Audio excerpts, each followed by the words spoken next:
Welcome back to the Friday Golf Podcast. I'm your host, Andy Johnson, and today we are going to talk about the last major of the year. Sadly, the last men's major of the year, the Open Championship. I can't believe we're here, but it's mid-July, and that's astonishing too.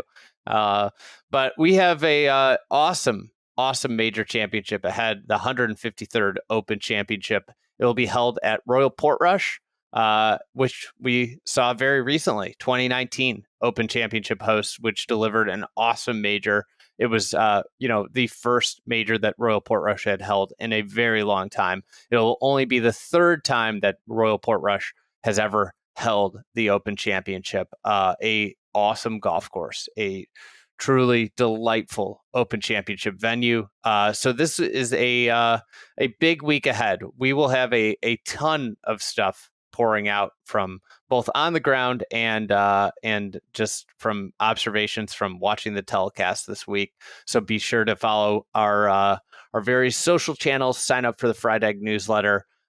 Today I am excited. Wanted to do a little something different. I feel like some of these preview pods can get a bit redundant. You do the storylines and it becomes, storyline, they over the course of 5 months, if you count in the players, those storylines are the core storylines. And so I wanted to do something a bit different. One of golf's great personalities has been on the bench, been on the DL. Billy Horschel joins, who obviously, you talk about a guy who almost won an Open Championship last year. Billy Horschel finished T2, was standing, had the lead with 10 holes left in last year's Open. Awesome performance at Troon. Billy was gracious to hop on and chat Open Championship with us. So we talk about Billy, a lot of just Open-centric conversation. But to tie it all together, PJ and I are going to jam through some of the big stories. We're going to talk about the big stories on the front end of this podcast. Then Billy is going to take us home. So a beefy Open Championship preview.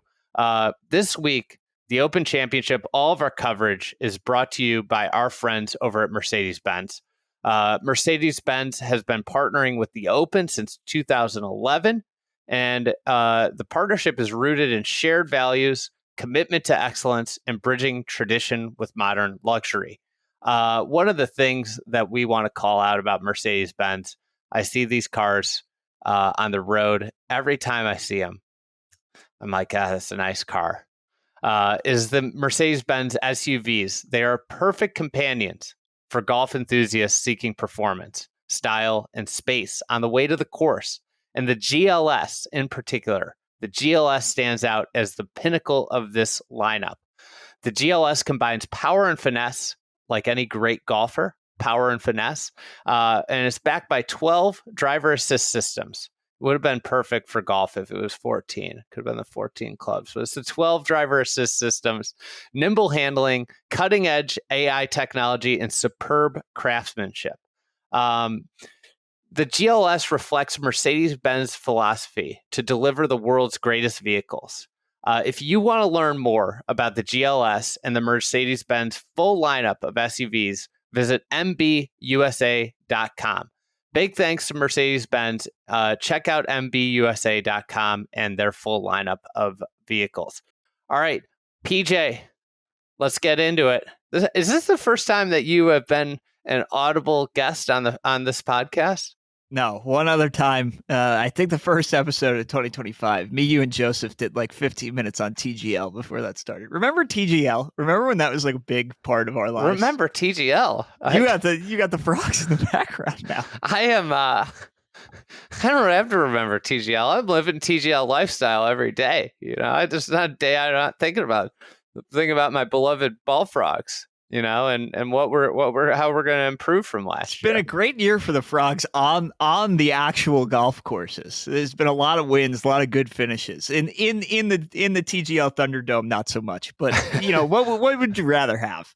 Well, the next year's a new year. We're counting down the days here. I was just on a call talking about how golf goes dead a ways, and I almost piped in. What about Not TGL? anymore. Not anymore. All right, let's talk about the Open 153rd Open Championship. We're going to Portrush. We're going to do a quick truncated couple storylines. What's the number one storyline you're looking out for? Collin Morikawa, just as a whole. It's been a very interesting, odd year, up and down, pretty tumultuous. Couple caddy splits, a new caddy, Billy Foster on the bag for him, Matthew Fitzpatrick. Coaching changes too. Yep, coaching changes too. It's been up and down. 0 major top 10s this year to this point, which is the first time that's happened for him entering the Open Championship since he became a full-time player in 2020. Since he won the Open in 2021, he's gotten miscut T16, so hasn't seen a lot of success necessarily at this tournament since he won. He kind of choked API to Russell Henley late on the back nine there, finished top 10 at the Travelers or at the Players the next week. But after that, only a T8 at the Rocket since then. He's only played the signature events outside of the Rocket and the Zurich, so he hasn't honestly played that much. An uncompetitive T50 at the PGA, an uncompetitive T23 at the US Open. It's been an up and down year in a lot of ways for Collin Morikawa, but this is a guy who is put in that top flight of Americans in a Ryder Cup year, has won multiple major championships, and kind of just feels lost for me right now. He's an interesting player in the world of golf. Just the whole drought of winning a tournament is alarming. I mean, that being said, he's been so consistent for his career. The point you made right out of the gate, no top 10s in majors this year. He has been a fixture in his career, one of the great major championship players, one of the most steady players we've seen in some time. He's in that top echelon. If he retired tomorrow, he's probably a Hall of Famer. Yeah. Which is an amazing, he accomplished that within the first couple years of his career. Which is, it's been an interesting, golf just in general has been kind of an interesting time, right? Where we had that huge youth wave. And I still think there's obviously supreme young talent coming into the game, but it has a bit normalized, I would say. We've seen some older players really have success. I think you're seeing it in both ways. The younger guys are better, but the technology is helping the old guys stay relevant for longer. I don't know about that. No? I think, it used to be if you look at the career arcs, it used to be I think the technology is helping young guys be relevant earlier than ever. Because it was a sport where you had to learn how to play. It was, there's so much aspect of the game that took experience that experience window has been shortened so much. Whether it's learning golf courses, whether it's, how to hit, technology has created a situation where when you get weather, you don't have to hit as many shots as you used to have to hit when a ball spun more. The art of taking spin off the ball, it's still important. But it is much less valued today than 20 years ago. So I do think but I think where we have those we're still going to have these young players come in, but it felt like we had just this monster youth wave happen. And now those guys are 28, 29, and Scottie Scheffler is a great example of somebody who started popping after he was 25, and then we've seen, people that are late bloomers like Sepp Straka and Russ Henley. Russ Henley's having a career year in his mid 30s. And, last major, we had Adam Scott contending at 46, or 44, right? 45? Yeah, 44, I think. Which was an amazing, feat. You obviously have Rory McIlroy still doing it in his mid 30s. So it's just I think golf's in a nice balance where it has a lot of different ages playing well. But Collin Morikawa is just in this middle period of his career. It'll be, where does he go the next 5 years? Does the next 5 years look more like his first 3 years or more like the last year and a half? Do you think, and this is something that I have thought about when thinking about Collin Morikawa for a while, do you think it's bad that he's only playing the signature events and does not make any in-between starts and not playing like a Houston or any of the Texas events that you see maybe a Scottie or a Rory play? And I mean, he's played the Rocket for the last 3 or 4 years, but other than that, he's pretty much just picking the signatures and playing from that. I mean, that's a great question. I think there is like a cadence that you develop when you win golf tournaments. I think that winning at a player of Morikawa's level, winning tournaments is in the familiarity that you gain when you win, the comfort that you gain when you win anything is important.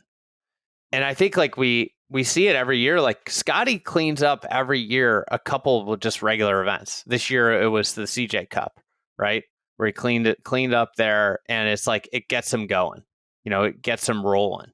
I think like the hard thing when you just play signature events is that you are playing Scottie Scheffler and Rory McIlroy and every other top flight. The competition level in those of winning is hard when you have somebody that has played as dominant golf as Scottie Scheffler's played the last 2 years, as well as Rory played the first, 4 months of the year. Like, that's one of the interesting things that has developed is like Rory was the best golfer in the world from January till the Masters. Scottie has taken the throne.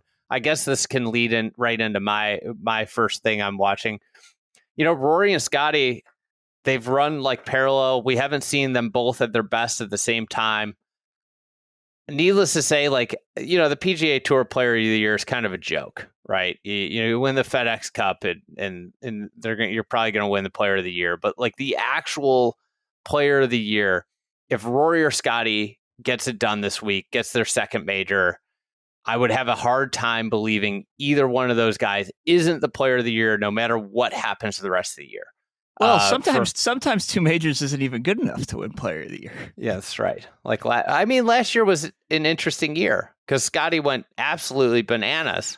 He had so many wins. Yeah. But if you get to the point where Rory has 2 majors and a Players, if Scottie won every playoff event, I don't think you give him Player of the Year over somebody that wins, completes a career Grand Slam, wins the Players, and wins an Open. In Northern Ireland. There's a lot of style points on the table for Rory here. I think that's like the interesting thing. It's like this middle period of Rory's year has been weird dynamic. There's been some like iciness with the media. There's been some poor play.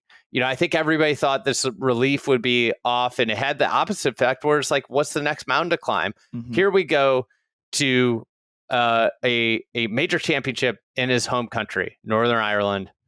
Second time he's gotten to play a major at home, and it's at a golf course he famously shot a 61 at as a kid, playing the North of Ireland. He never won the North of Ireland at Royal Portrush, the great amateur event that was is hosted there every year, the Irish amateur event.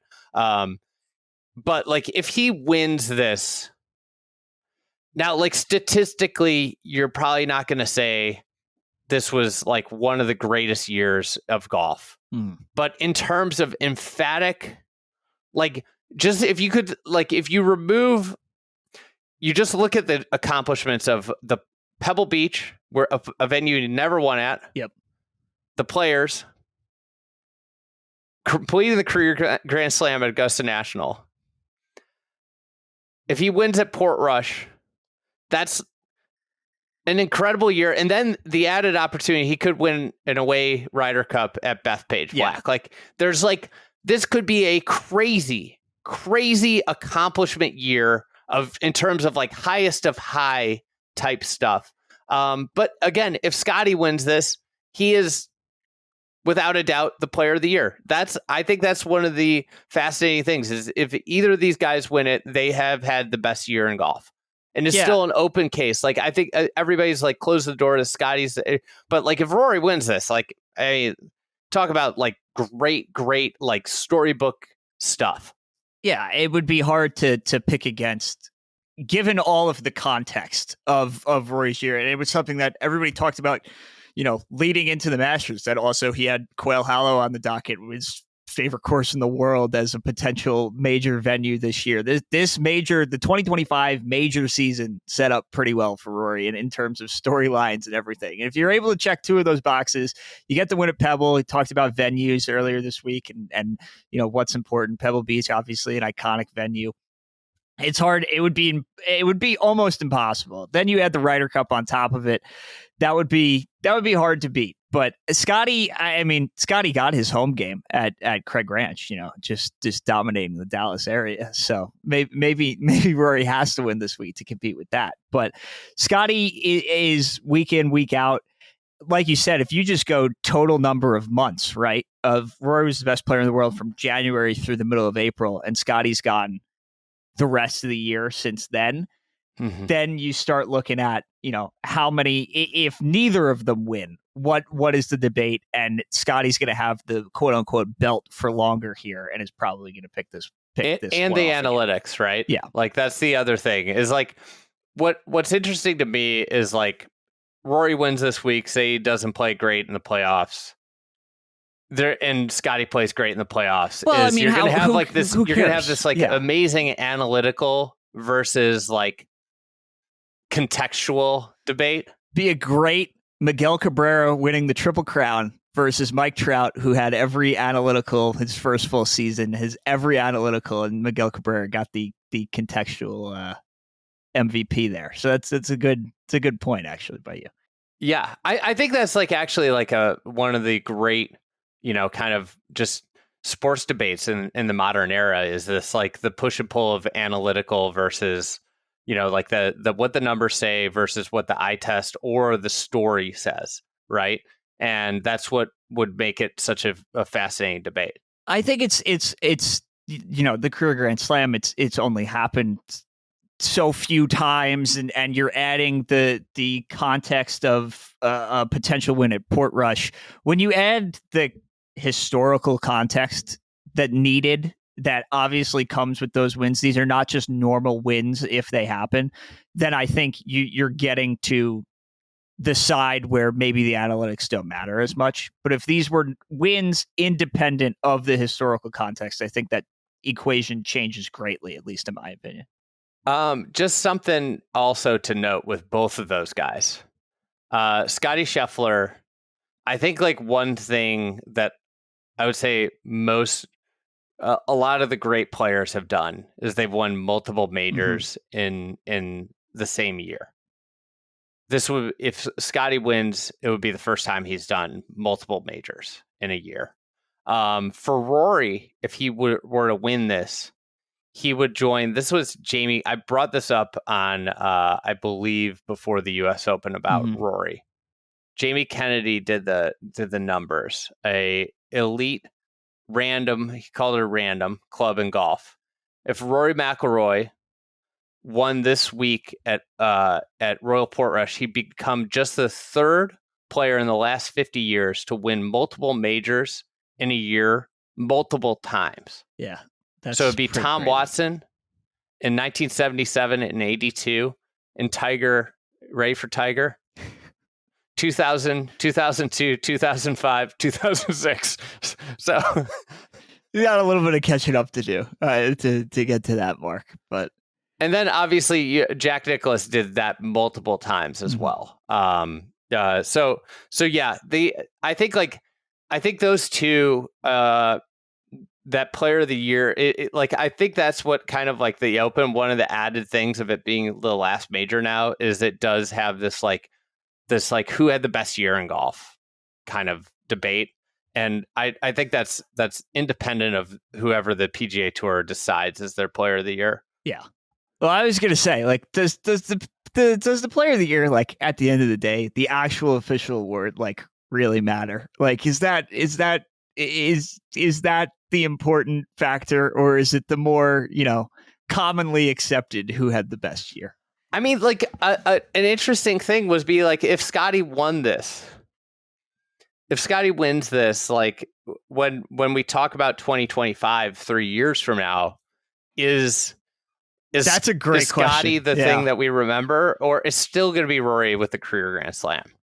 You would think, unless Scottie wins this in some crazy dominant fashion and runs away with it, that some level of history, again, the historical context that you're going to have to add. But yeah, I mean, obviously 2025 is going to be circled on the calendar for the Masters for the rest of time.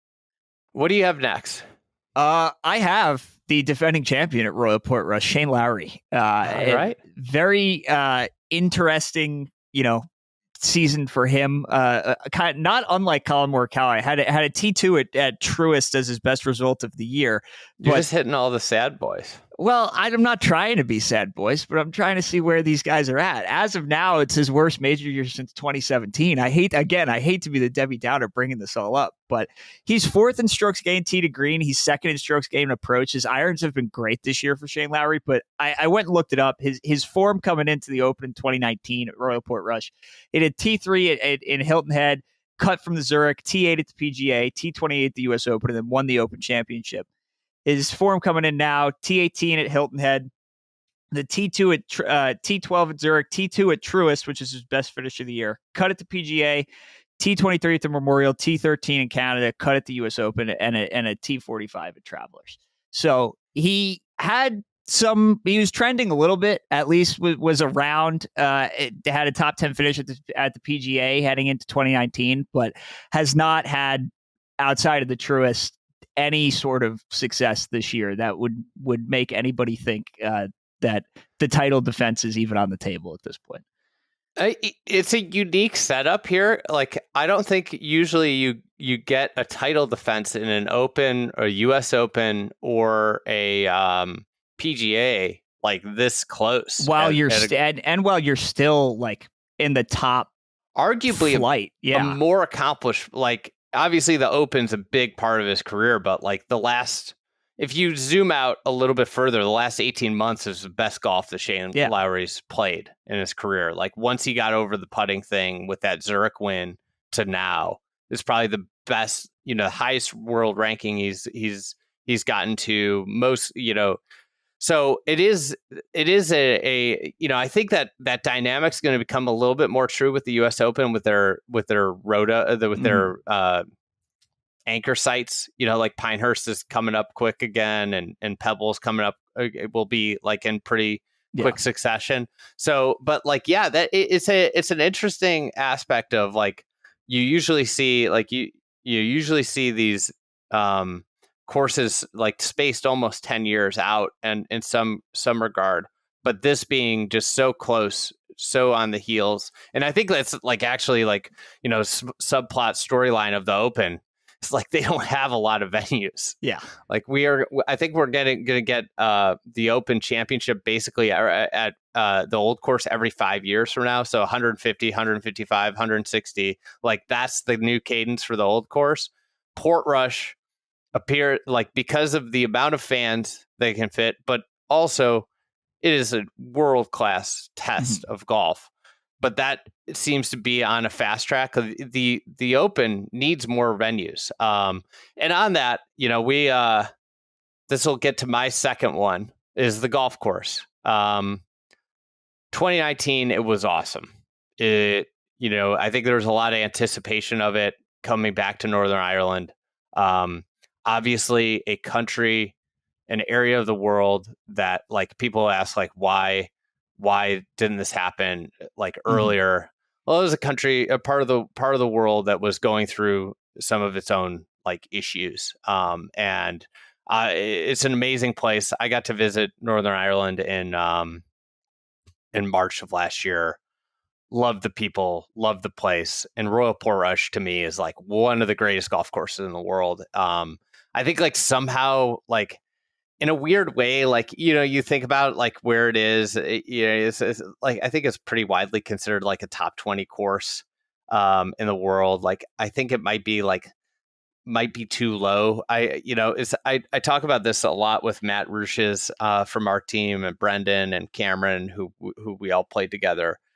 There are courses that are more stunning and more dramatic and more like once in a lifetime bucket list places. Like, the most famous Northern Ireland course, along with Portrush, is Royal County Down. I would put that in a bucket. But I do think, like, in a way, if this makes sense, like, I think Royal County Down is like a more stunning place to play golf. Mm-hmm. But I think that from like top to bottom in terms of the whole package, Royal Portrush is probably a golf course with less weaknesses and a more well-rounded golf course. This is, to me, at the very top, the best links test, like maybe among the best. It probably would be one of the 3 or 4 best tests of golf in the world of golf. Like, I think if I was going to make a list in short order of those, I'd have Shinnecock, Augusta National, Royal Portrush, and like Royal Melbourne would be my like kind of like holy grail testing championship golf. I think what this brings to the table, it's got incredible topographical interest. You hit up, you hit down, and you often hit from lies that are not flat. That to me is like a core feature of great championship golf. So you think about Shinnecock has that in spades. Augusta National has that in spades. Portrush has that in spades. The other thing that Portrush has that, like Shinnecock has this too, exceptionally firm playing conditions. So the ball bounces, the ground is alive, and that to me is another really important example. Royal Melbourne would be another golf course that has that exceptional firmness, that thud that you get. It's been a dry spring in the UK and Ireland, and that should aid that kind of the ball being alive when it hits the ground out there. The last thing that is like that this course has that I think Shinnecock has somewhat is reliable conditions. Yep. One of the last, real, like, if there's no wind, these guys just hit stock shots. There's no reason to see artistry with the strike, moving trajectories, having to shape shots because of the wind coming off your left or off your right. At Royal Portrush, you're going to get some reliable conditions. Now, like I was looking at the weather, the wind doesn't look like anything crazy, but like a 15 mile an hour wind out there is a wind you have to consider, and you have to start to not just hit the stock shot at the stock trajectory. You have to move the ball up and down. And I think what that does is it just separates the true strikers, the people that really have the game and also have the experience and all the shots in their bag. So for me, Portrush and what separates it from other links courses is it's got like a really great sophisticated set of greens. So you start to see you're just going to see a lot of really neat contouring in the greens versus a lot of other open championship venues where the greens are a little bit, that's where you might lose interest. Mm-hmm. And this golf course has some really sharp surrounds, some really interesting contours on the greens. So the golf course to me is going to be awesome. And I can't wait to see it host another major championship. So would you be surprised on setup or, how it's going to play based on your experience, opinion, or whatever? Like Shane Lowry kind of ran away with it in 2019. He won by 6. Like, is it going to be set up where somebody can just go and kind of take it? Or is this going to be a tight ending here? I think the golf course is one where, like, if you're playing well, you really like lift and separate from, like, when I say that, like, it does a great job. And we talk about this with Billy a little bit, but the middle stretch of Portrush, there's a lot is going to be talked about the opening, because you get out onto the ocean and there's some dramatic, beautiful golf holes, and the finish, which has, 15 through 18 is awesome at Portrush. Like, unforgettable holes. The 16th you're going to hear so much about, but that middle portion of Portrush is about as demanding of golf as you can get. And it sits down a little bit. It's not by the ocean. Some of the contouring is a little bit smaller, but it's like this great size. And then a lot of the greens in that section are rappel. And it is like, you got to be golfing your ball in the middle of the round at Portrush. And I think, so I think the golf course, just in general, if you look at Lowry, what he did really well is he just dominated in terms of hitting greens. Mm-hmm. It is a war of attrition out there with ball striking. You need to be just almost machine-like out there, or else, like, you know, some of the, I think like this is what makes it a little different than a lot of older links courses. The greens, like the surrounds are severe. Like it is, if you miss greens, you can be in some really tough positions. It is. So I think that's the nature of Portrush, is, and why it's so taxing tee to green, is because of the greens themselves being more like, you know, everybody always talks about Augusta National. These are not Augusta National greens. Like they aren't like that, but they are more in that vein than a lot of links courses, where they have those vicious false fronts. They have these pretty big hollows that you can get into, and then you have to like recover from spots of bother. Yeah, I mean, if I just am, as a viewer, wondering whether it's going to be a tight finish at the end. Like, obviously, Lowry ran away with it. Brian Harmon won by 5, I think it was. Like, but then you have St. Andrews where it comes down to the final hole. You had last year where Xander only won by 2. Like, back 9 on Sunday, are you expecting somebody to lift and separate, or do you think it's going to be maybe a little tighter? I would expect just a couple people to have a shot to win on the back 9 of Sunday.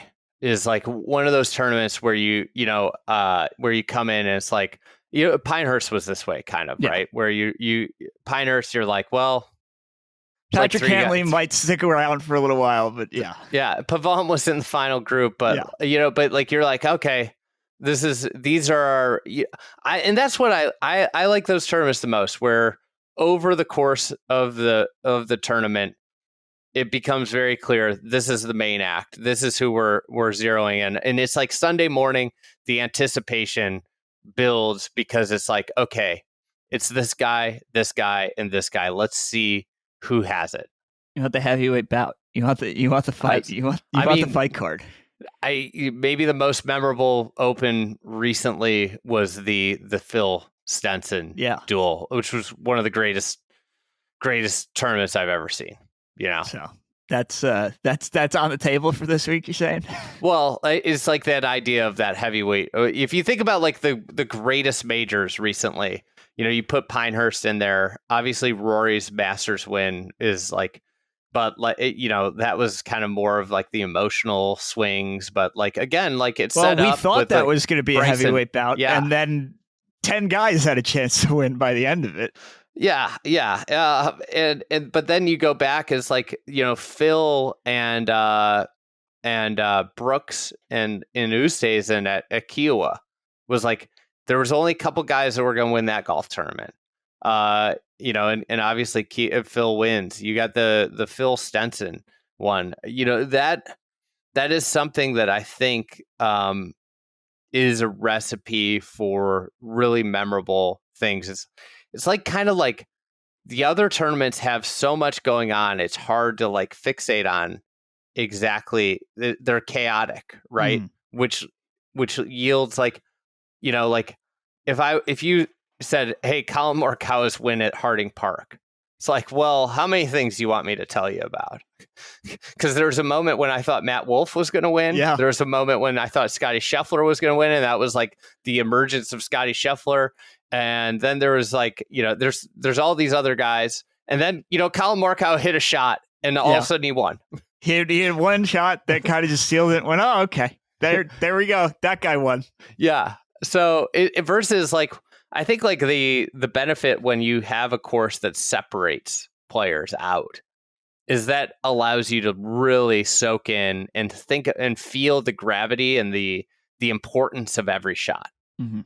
So, do you have a draw disparity take heading into Portrush here? I feel like it's the number one storyline every year at the Open, where just half of the guys have. It's all chance. weather dependent. If weather blows in, and that can do. We're going way too long. I almost set this to be 10-minute max with like a meeting on the back of it. So we were forced to be brief here. I guess nobody's probably complaining. But what's your last thing? Keegan Bradley. It feels like Keegan Bradley is the main character of golf these days. Of course, honestly. He had to crowbar a St. John's guy in. I not to be a Debbie Downer again. 5 straight missed cuts at the Open. It's been his worst major historically. But guy's sitting 9th in Ryder Cup points right now. On the one hand, does he need to do anything? Does he need to make a cut, snap this streak? Does he need a top 30, top 20? Does he need to contend to really shore this up? Or is there anything that he could do, extend this miscut streak to 6, that would leave him off of his own team come September? Because this is the last, unless he's going to go win the BMW again, which is quite possible. But for right now, we'll call this the last shot for everybody Ryder Cup wise. I think he's pretty locked in. It's hard for me to believe that he's going to go from where we would slot him in, probably like if you did your own slotting of like, he's probably like the 7th or 8th guy on the team. He's probably even higher, honestly. If we're going conservative, like 7th or 8th guy, not just off the points list, whoever's going to point out he's 9th in points, but like if you run down like any like a logical golf fan list, 7th or 8th at the low end to 12. Like you have to have like if you miss the cut the rest of the way, I think that's where you sound the alarms. But like when you look at the schedule upcoming, like he's a good fit for the playoffs. Yeah. I think it's kind of surprising he hasn't played well at the Open. He's such a good ball striker. I mean, he's only 5 of 11 in made cuts even. Like he doesn't not even contend. His high finished is a T15. He doesn't even play half the time. Yeah. All right. My last thing here is the last chance. It's the last major of the year.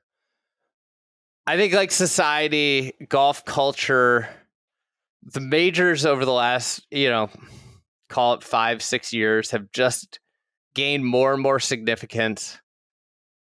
These guys' careers are so defined on majors.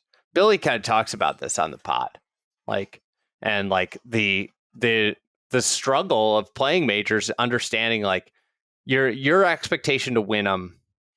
The society's like fawning over them. There are only 4 of them a year. Yeah. It makes it very hard. Makes it extremely hard. Like, I think like you think about like a career like Chris Paul, who just announced his last year in the NBA. Like he's had this unbelievable career, one of the great point guards of all time, has never won an NBA championship. Is like second line of his career. And it's similar with golf, where you could be talking about like Greg Norman. Greg Norman is a perfect example. Was by far the best player in the world of golf for a very long time. Outstanding driver of the golf ball. Incredible ball striker. Only 2 major championships. Like that is just like so quick. So if you start to think about the last chance, right? You've got Bryson, who I think like Bryson and Rahm and are kind of in their like own bucket. I think they have elevated themselves at this top of the pyramid. Your career, your year is really defined based off of major success. In a different bucket, you've got Morikawa and Xander. Xander's interesting just because of the injury. Defending champion, obviously, of the Open. The injury's been weird. He's playing well this week at the Scottish. Who knows if that could be like, I'm almost giving him a pass because of the injury year. Mm-hmm. It's been the worst year of his career. Morikawa, we touched on earlier. And then final person I'm putting in this bucket is Brooks, who who obviously has 5 majors. His whole career has been defined by major championships, not success in other tournaments. Like most guys, it's like, well, he's won all these other tournaments. For Brooks, it's like he's got 5 majors. Like, hey, if you're into Phoenix, I mean, I guess he's got that a couple of times, but other than that, sure. And I think the thing with Brooks, the added layer with Brooks here is Ricky Elliott being from Northern Ireland. Yep. Them being in the mix last time it was at Portrush, you could tell that he really wanted to win it for Ricky. JB Holmes. I mean, like JB Ricky's Holmes. A legend in Portrush. And so Brooks would be in this bucket. And then the other aspect of these players are like the JT, the Ludwig, the Victor. For Ludwig and Victor, these are the things that would alter the discourse of them, their career, and how we discuss them. And I think what's interesting about Victor, he's been sniffing around a lot at majors the last couple of years. Like, the way you win a major is you get into contention at a lot of majors. And like Xander's a perfect example of that last year. Yeah, he can't win. He can't get it done. Can't get it done. Like the marker when the discourse becomes you can't get it done on Sunday, that means you're closer than ever at getting it done on a Sunday. And I think that's like the interesting thing I would highlight. I'm taking Victor this week, and that's why. Do you have a pick?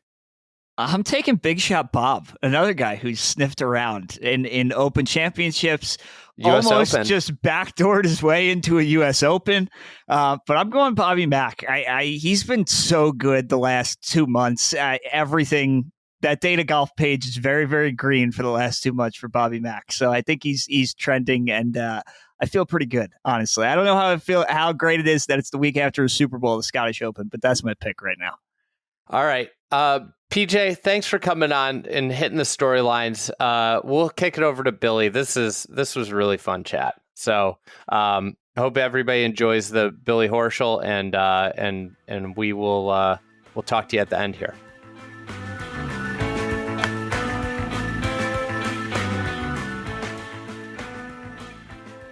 All right, Billy, thanks for coming back on. Excited to talk about the Open, what's going on with you. The Open last year, which was an incredible tournament that you were a key character of. I was talking with PJ, actually. One of the things that we've been missing all year is Billy Horschel. How are you doing? How's the hip, and where are you at in terms of your rehab? Yeah, everything's going really well. It's 2 months now since my surgery. Rehab and recovery's progressing nicely. Haven't had any setbacks, which is always nice. Started hitting balls this week. Can work up to about a 6-iron. Can give it like 50% effort, but I don't know what 50% effort is. I'm probably more about 60, 70%. So yeah, I mean, I'm following the instructions as much as I can, and hopefully in a couple of weeks I'll be able to work into slowly hitting some woods but everything so far is going well, and looking forward to get back out here and hopefully in a couple of months. I feel like if you're taking a lesson and somebody tells you to swing 60%, like the ball still comes out about the same as if you swing if you're swinging all out at it. So I imagine 50%. That's dicey. It probably is a lot, as you said, a lot higher than that. What's been the hardest part about not being out there? Oh, I've been asked this question a little bit, and I think, right around my surgery or just before, I pretty much just sort of shut my golf side off. The way my brain works and what I've solely been focused on in a personal, in a singular aspect for decades now. I just shut it off because I knew I wasn't going to be playing. I knew I wasn't going to be practicing time soon. I didn't want to sort of, this is a perfect time for me to hang out with my family, be a part of my kids' life a little bit more, hang out with my wife more, just sort of really ingrain myself into my family on a full basis without having to worry about going to practice and play and everything. So, but the thing I have missed is when I do watch on Sundays, seeing guys competing to have a chance to win. That's what I miss, is not being out there, not having that opportunity to win golf tournaments. But but for the most part, like I said, I mean, I haven't really missed golf. I really haven't. I've enjoyed being home. I've enjoyed being a dad, taking my kids to their practices and taking them to their sporting events, and not, you know, waking up in the morning. Yeah, I'm going to the gym to do rehab and other stuff, but I get to come home and I don't have to worry about going out to practice. I can just hang out in the house and just relax, which has been, like I said, been pretty nice. Yeah, you're getting like a slice of early retirement, but then Yes. you can go back out there, which is like perfect. You mentioned watching on Sundays. How connected to the game have you stayed? I mean, other than watching through the TV, that's about it. I mean, I still talk to quite a few guys, and quite a few guys have reached out to check in on me, how I've been doing. But other than that, I haven't. There's the connection there is like how everyone says. When you're away from the tour, you're away from the tour. You have your friends and you have certain people reach out to you, but other than that, you feel like some people can feel like a little lost that they're not connected, or they're missing out, or they're not in the grain that they've always been of knowing what's going on out on tour and the ins and outs and all the little things. What you've effectively been a fan watching on Sundays. Yeah. What are your observations as a fan of golf? And like, I feel like not a lot of tour players, they like don't get to be a fan. As you said, like this is probably like one of the first times you've had a long break where you just watch golf. Like what have your observations been as a fan? I should be probably, I need to be careful in how I say some of this. I think some of the stuff that with the technology aspect of it, with both CBS and NBC, I think they're doing some really unique things and different things. When I think of stuff, sometimes I'm thinking about how to make things better and not always focusing on what's really good right then and now. That's what podcasts are for. Yeah. People say, well, it's the place to dream and talk about things that you think could change. I'll say what I've always said for a while now, because I've always watched a lot of golf. I've always been a golf fan. I'm a golf fan at heart. Before I was a PGA Tour player or ever thought about playing the PGA Tour, I loved watching golf, and I watched every minute of golf I possibly could. I think coming from a tour aspect and a view of way I see things and understand things and what I would want, I think some of the analyst is too cheery a little bit. I think you need that Johnny Miller in there. And I've said this for a long time. You need someone that's going to call, be critical of guys when they hit bad shots or decisions or anything. And I don't think anyone comes across strong enough, and I don't think anyone does it to what I would say at a decent level, as for me as a fan watching golf. And like I said, I'm a PGA Tour player. I have a PGA Tour brain. I understand what a good golf shot is. I understand what a bad golf shot is. A lot of the viewers do too, but maybe not as in depth as mine. But we need to be critical of us as tour players. If someone hits a wedge shot from 120 yards at 40 feet, that's awful. Like let's call him out. Let's say that's, especially if it's, with 4 holes left to play and he's tied for the lead or one back, that's pressure. That's clearly has to be pressure. He's afraid of missing that shot. He's afraid of pulling the shot. Like, let's beat Johnny Miller a little bit. Like, I miss Johnny Miller. I know people gave Johnny Miller a lot of crap from here and there, but man, when I watch the old coverages, I have a greater appreciation for the way he did his job in his booth for so many decades. Yeah, I mean, I think like the key to longevity too is doing that, because then you don't get old, because you're just saying what's really on your mind, right? When you try and sugarcoat stuff, like you lose the spectrum of your potential ability to like talk on a subject, right? Because you're limiting what you can say. I think one of the things. Let me stop you. Let me stop you. I just had a thought come in my head. Yeah. Like, and a lot of the analysts there now, and you have to create a relationship with players. Like, to do a good job, you have to create a relationship to go out on the range and get information and everything. but I'm not sure if they're afraid to be critical because they're going to lose that aspect of it. And if it is that way, then us as tour players, we're too soft. And if someone's going to criticize, our decision or what, call us out on stuff, like that's the name of the game. That's what they're doing as an analyst. That's what they should do. Sam Burns at the U.S. Open, birdie's number 10 in the final round, goes to number 11. He has a, I don't know, 180-yard shot up the hill, whatever it was. And when they said he had 7-iron, I was like, I don't think that's enough club. Because I know Sam, I know how far he hits his club. He hits it farther than me, but with I don't think the yardage took into effect the uphill second shot on uphill lie. Maybe Sam and Travis was a little worried with the water running down, maybe catching a little flyer with the water and going over the green.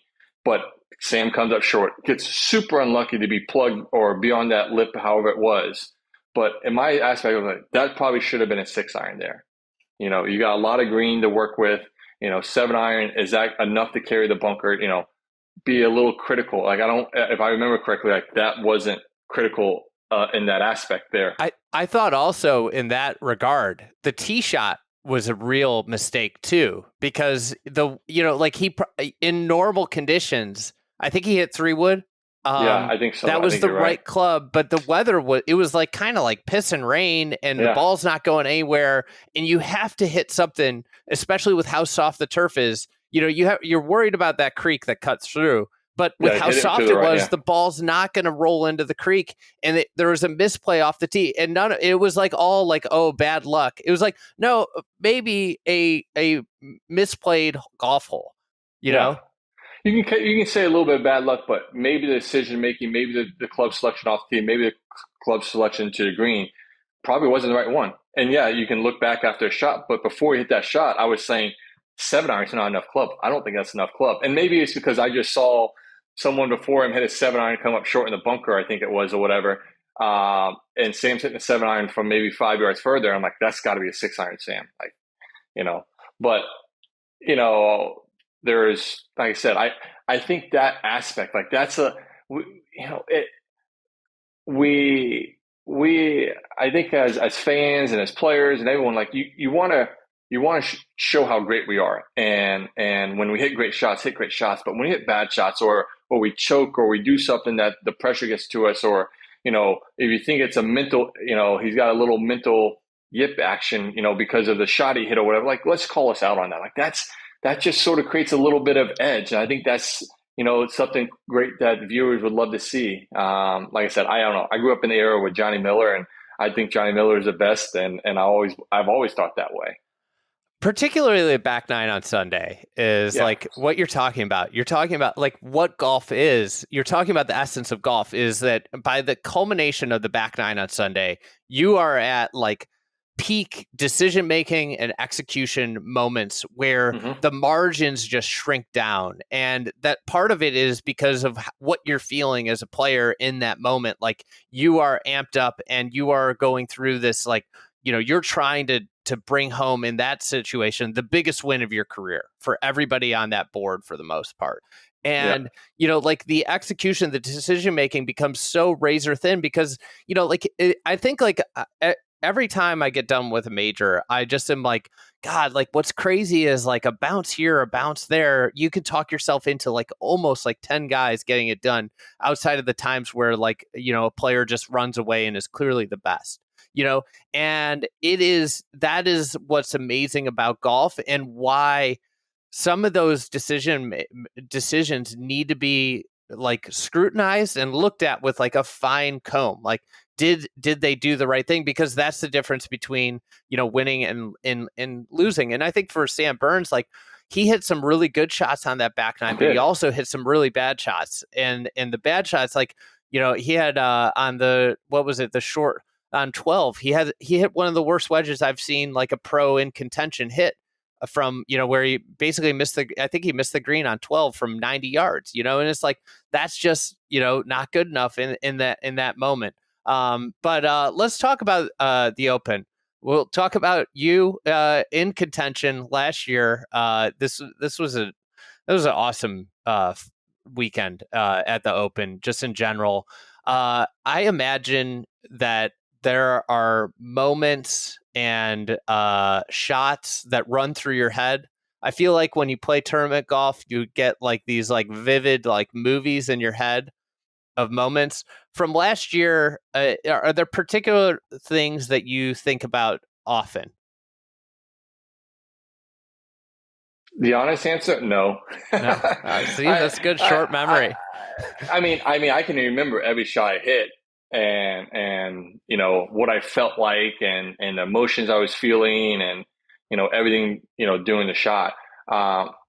There's times that I'll catch myself looking back, but a lot of times I'm so focused on moving forward and what's the next thing, getting there again, that you know sometimes you don't sit back. And yeah, you know, I didn't win the Open, but I played great. I had a chance to win. I finished second best finish of my career in a major, and you know, probably should have.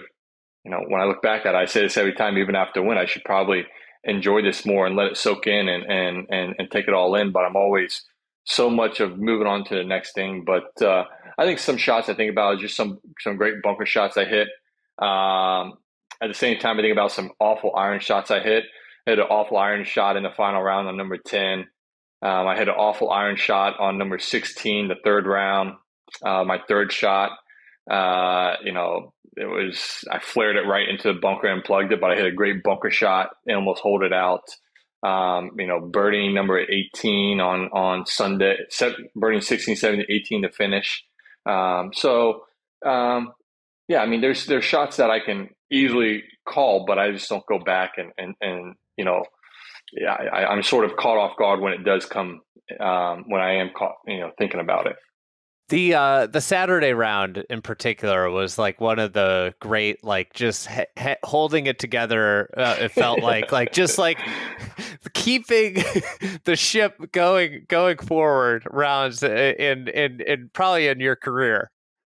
Yeah, you're exactly right. I mean, honestly, I mean the way the conditions were and everything, it was more or less like get the ball and go forward. I don't really care how far it goes, as long as it's going forward and not left or right too much. Like, we are winning at this game. And yeah, it was, I can't say it was the toughest conditions I played in, because the toughest conditions I played in was the second round of Dunhill in 2022 or 3, I think it was. My wife was Scottie, so it was 22. Yeah, it was nasty weather that we played in. But yeah, that day and that round, and I've said this many times, I don't think I would have played as well if I wasn't paired with someone like Justin and Fooch, for Rosie and Fooch. They're two great friends of mine. We have mutual respect for each other, and we both are just guys that grind it out. You know, when you're grinding it out and you're making a score and you have someone else doing the same thing, it's sort of, you guys are, you know, fist pumping each other and sort of pulling for each other. Even though we're in one of the last groups on a third round of a major, you're pulling for each other. Now, if I was playing with someone who was just doing the towel, you know, made a couple bad holes and just doing the towel, like that just sort of brings the whole mood down in the group, that it's, yeah, you're letting the conditions get the better of you. But, you know, I've always enjoyed playing stuff like that. And like I said, you know, obviously it was a great pairing to have. And I think, you know, Rosie and I played beautifully in those conditions.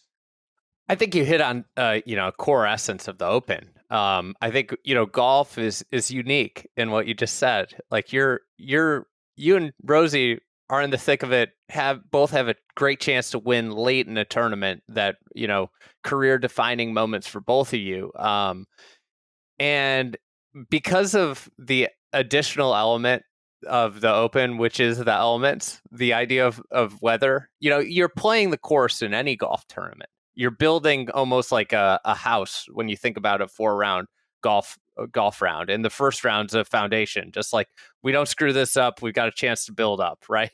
Yeah. And you're doing this on your own, and you're competing at the same time, but you're playing against the course. And when you get those elements, like, I think you hit on it totally. When you're playing a particularly, it feels like mentally challenging round of golf, that player that you're out there battling with becomes like, if you're both going through, like, you can draft off each other in there. And it's so true. And I don't know if there's ever been analytical studies done on it, but like sometimes you just come across bad vibe groups where like things aren't going well and it's easy to get down on your luck as a group.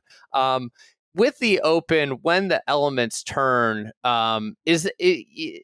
how's that, you know, and I guess this is a links golf question. What are the skill sets and the types of traits that you need to have for when, you know, the Open or any links tournament can get particularly challenging? I think I can't remember how I phrased it last year after the third round, but you don't care about hitting it perfect. You don't care about what the swing looks like. You don't care how far it goes. You're hoping that it hits somewhere in the center of the face and the ball goes straight. Like, I mean, when I'm playing those conditions, like, I feel like I'm not swinging that hard. I feel like it's a shorter golf swing. I feel like the ball's not going up in the air. I'm keeping it, you know, out of the wind, out of the elements as much as I can. You know, it's not pretty golf. You know, the score and the way you do it can sort of look pretty, but the way it feels and the way, you know, how you want it to look and everything can look ugly. And, you know, I think it's just sort of like managing it. You know, how am I going to hit this shot from 100? I remember, like the third, like I said, 16, the third round, my third shot, I had like 100 and maybe 20 yards. And I was between 6 and 7. I thought I could chip a little 6, and I, you know, just, you know, didn't make a great, you know, little chippy action. I flared it out to the right, and I was like, man, maybe it should have just been a hard 7, play it back to the stance and just hit it even lower, or maybe even run it up the green a little bit. But, you know, it's one of those things where I just say you find a way to get it done. I think that's what the best players who played in those conditions have always done. You know, they're not worried about making the swing look pretty. They're not worried about how far the ball goes. I mean, you're really not. I mean, you're worried about hitting the center of the face, but, you know, with the technology now, you know, you can be a little off center with a miss hit and the ball's still going to go fairly straight. So, it's a survival golf is what it is. In a way, like listening to you talk about this, is it kind of almost a return to when you were younger, more naive and knew less about golf? It becomes more like golf as a kid. Yeah, you're just trying to hit shots. You're trying to figure out how to hit this shot. You know, if you're trying to hit like a 20-yard low hook, you know, what club am I going to hit like a 20-yard low hook? Or if I'm trying to play a bump and run shot. I remember hitting on number 10, 11, that was a 12, 13. 13, the par 4 played really long. I hit driver and I tried to hit like a 2-iron. I flared it short right of the green. I think Rosie may hit 3-wood and he hit a beautiful shot. I think it was 3-wood. He hit a beautiful shot like on the front edge of the green from like 190 yards, and he hits a 3-wood 270 yards. So, but I had this stance over in my third shot. That ball was like above my feet, but I was on a severe downhill lie in like the heather or whatever. And I was trying to figure out how to hit this. And I was 50 yards from the hole, and I knew if I hit a 56, I was going to have to hit it really hard, and it was going to get up in the air too much. And I'm like, if I hit a 52, there was this hill in front of me about 7 to 10 yards that it may not clear. And I was like, well, I got to take the 52 because I'm not hitting something up in the air. And I hit the 52. It barely clears a hill, hits a downslope, runs out there, has a whole bunch of, momentum to the ball, checks a little bit with all the water and the wind. The ball stops right, almost goes in. I think I almost flipped it out. And I was like, you just figure out how to hit a shot. It doesn't matter how it looks. You're just sort of using as much imagination as you possibly can. I think that like a perfectly executed like chip that has like a little run to it is one of the greatest feelings of golf when you're just watching it. And right when you clip it, it's just right. Yes. I would say, and in the case of being blunt, I'm not mischaracterizing your links career here. It was not great. It felt like it feels like 2022. You had a T21 at the old course, and that kind of started. Is there something that changed in your approach to the Open, or is something about your game and finding something that really that allowed you to become more of a well-rounded player, that you started to play better in links golf? Yeah, I think there's a couple things. I think early on, the first 5 or 6 years of my career, maybe 7, and at the links at the Open Championship, I mean, we all know this can happen, but 5 out of 7 of those, I was on the worst draw you could possibly get. I mean, not just I was on a bad draw, I was on the worst, like the literally the worst little hour, 90-minute stretch of tee times. Like that was where I was set up. It's one of the core elements of the Open. It is, and I think through that I may have not handled those situations as well. Obviously, I didn't handle it as well because I missed the cut. Simple as that.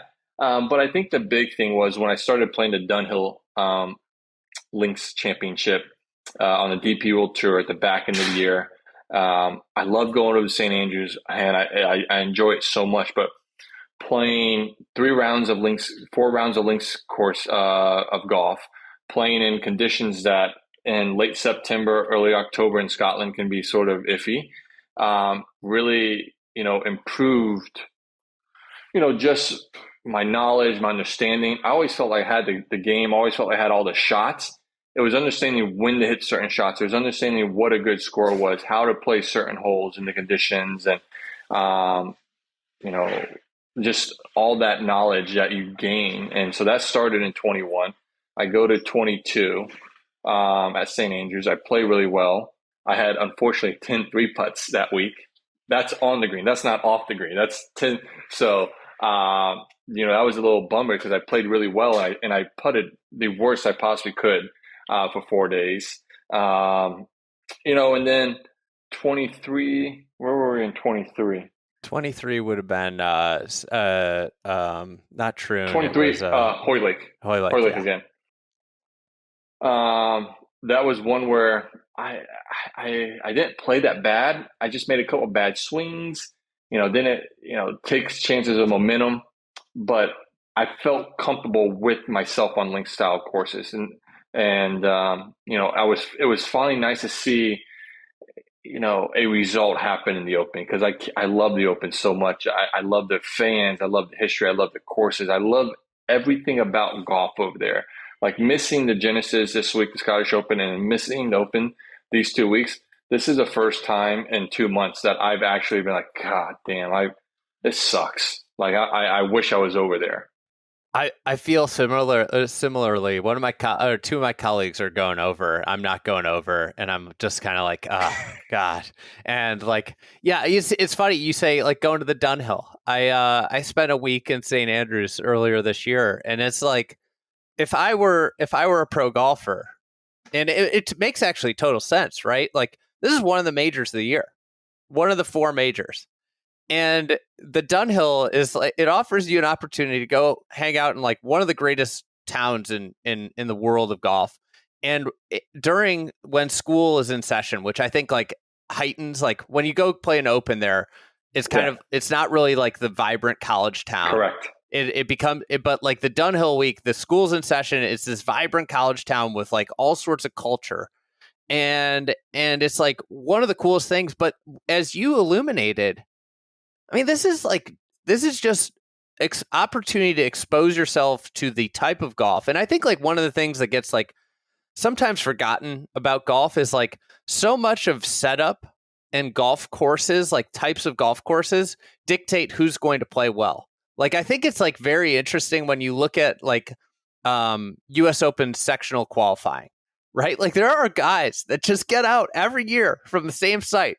And it's not, they should not have like this overwhelming, but like certain setups, certain styles of golf lead to different types of players. We see it with like people that are really in the weeds on gambling. Like, yeah, there are like horses for courses.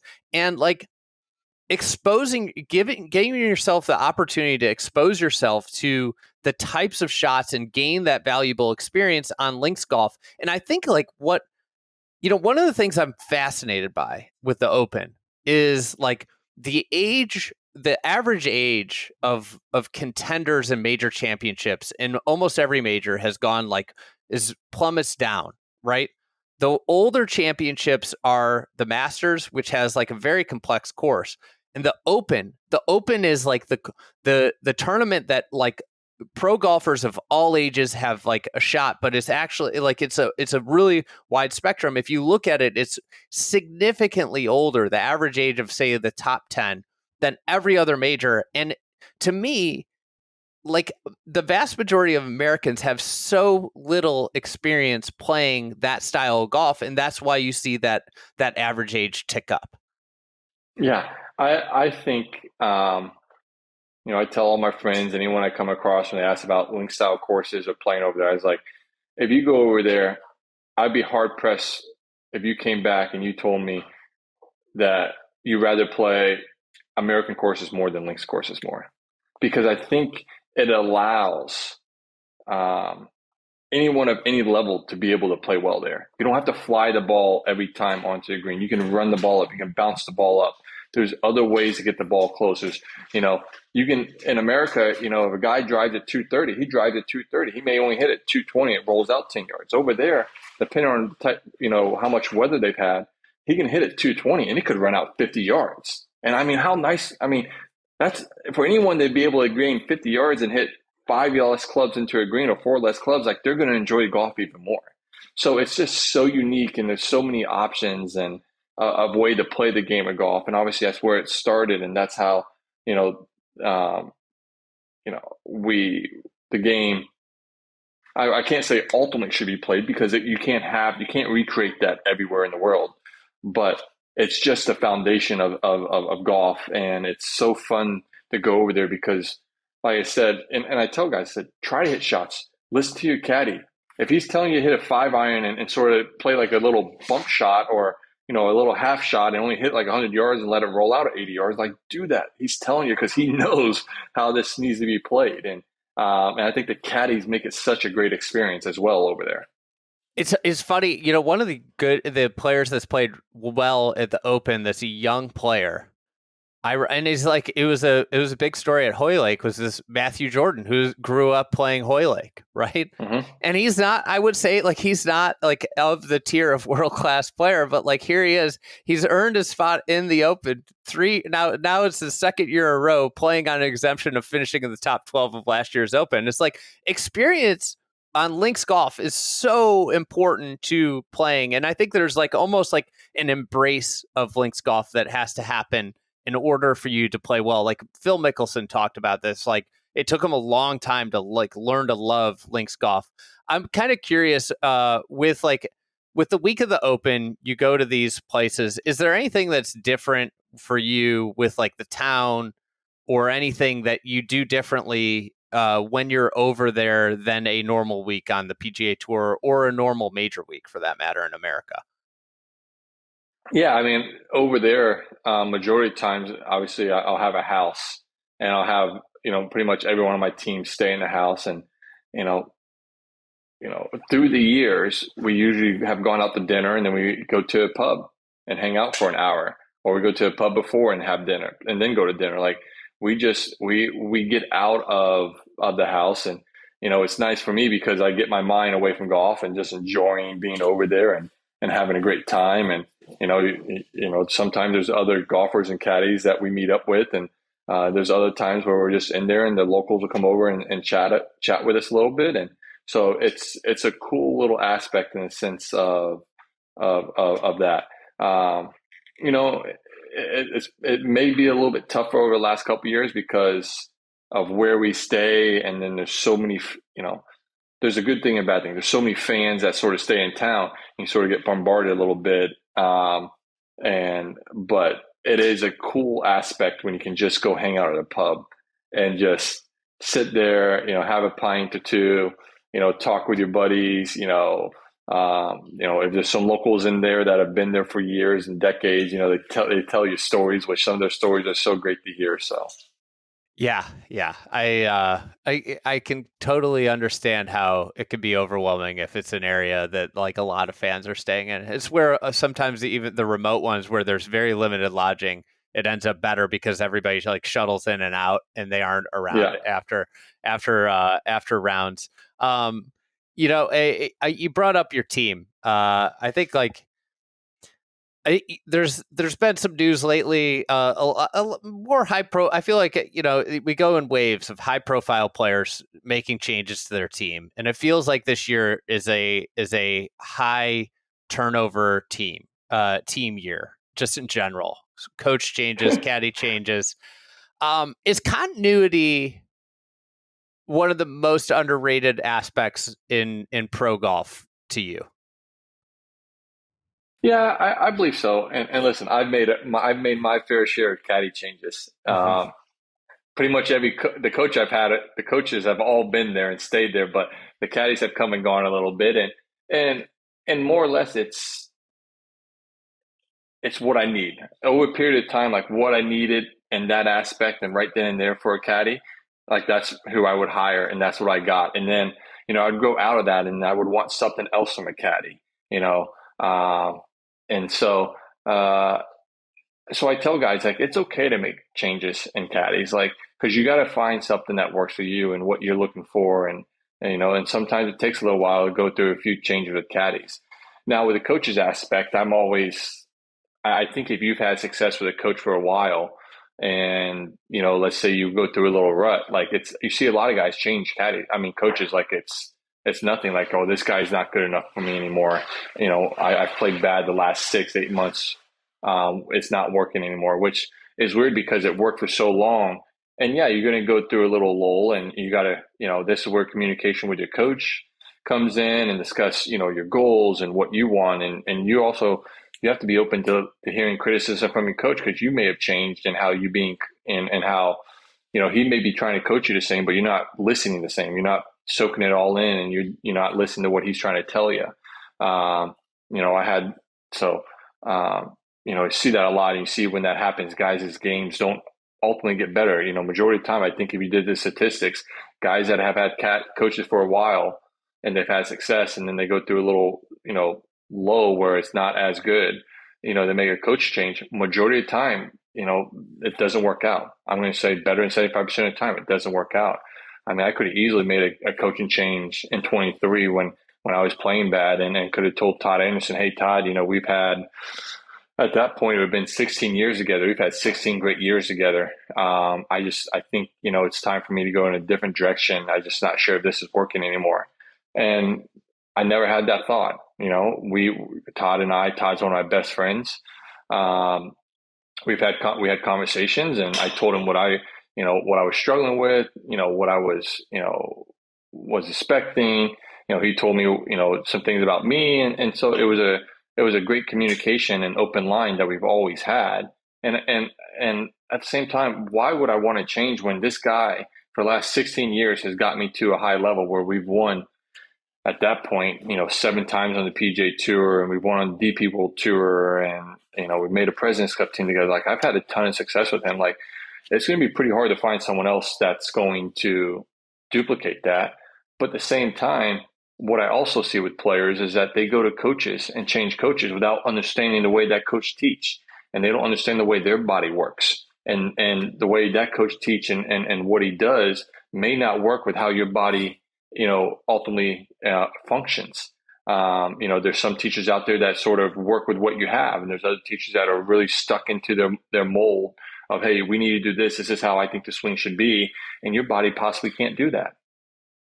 Yeah, the coach thing is I think continuity is just like, it's like anything. Like you get in any sort of long-term relationship, you get to the point where you just like understand somebody at a deeper level, and there's like, even it's just like things you can communicate even without saying anything, right? It's the idea. It's also having the memory bank of being able to recall back 5 years before when maybe something similar was happening, and it looks okay, but like, hey, you remember we did this with this hip, and it's like that's, I think, the thing that you miss when you're constantly hopping around is you miss that recall Correct. bank, that idea of like being able to go back and like look at like this. And so I think like the caddy thing's an interesting element to it, where like it can also sour on the opposite end. I think everybody always thinks about like the player,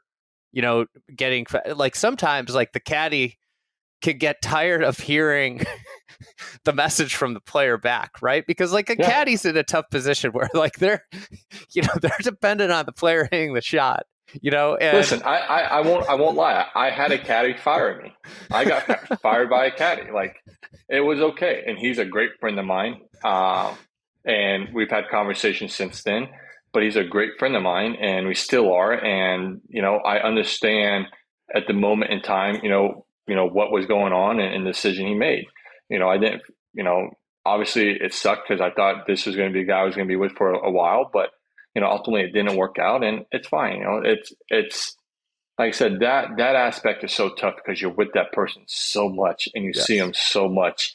And, but I think, you're talking about continuity, my teacher Todd talks about this, like, look at the best players in the world. Rory's been with his coach since she's been a kid. Scottie's been with his coach since she was a kid. Jordan Spieth has been with his coach since he was a kid. Justin Thomas has been with his dad forever.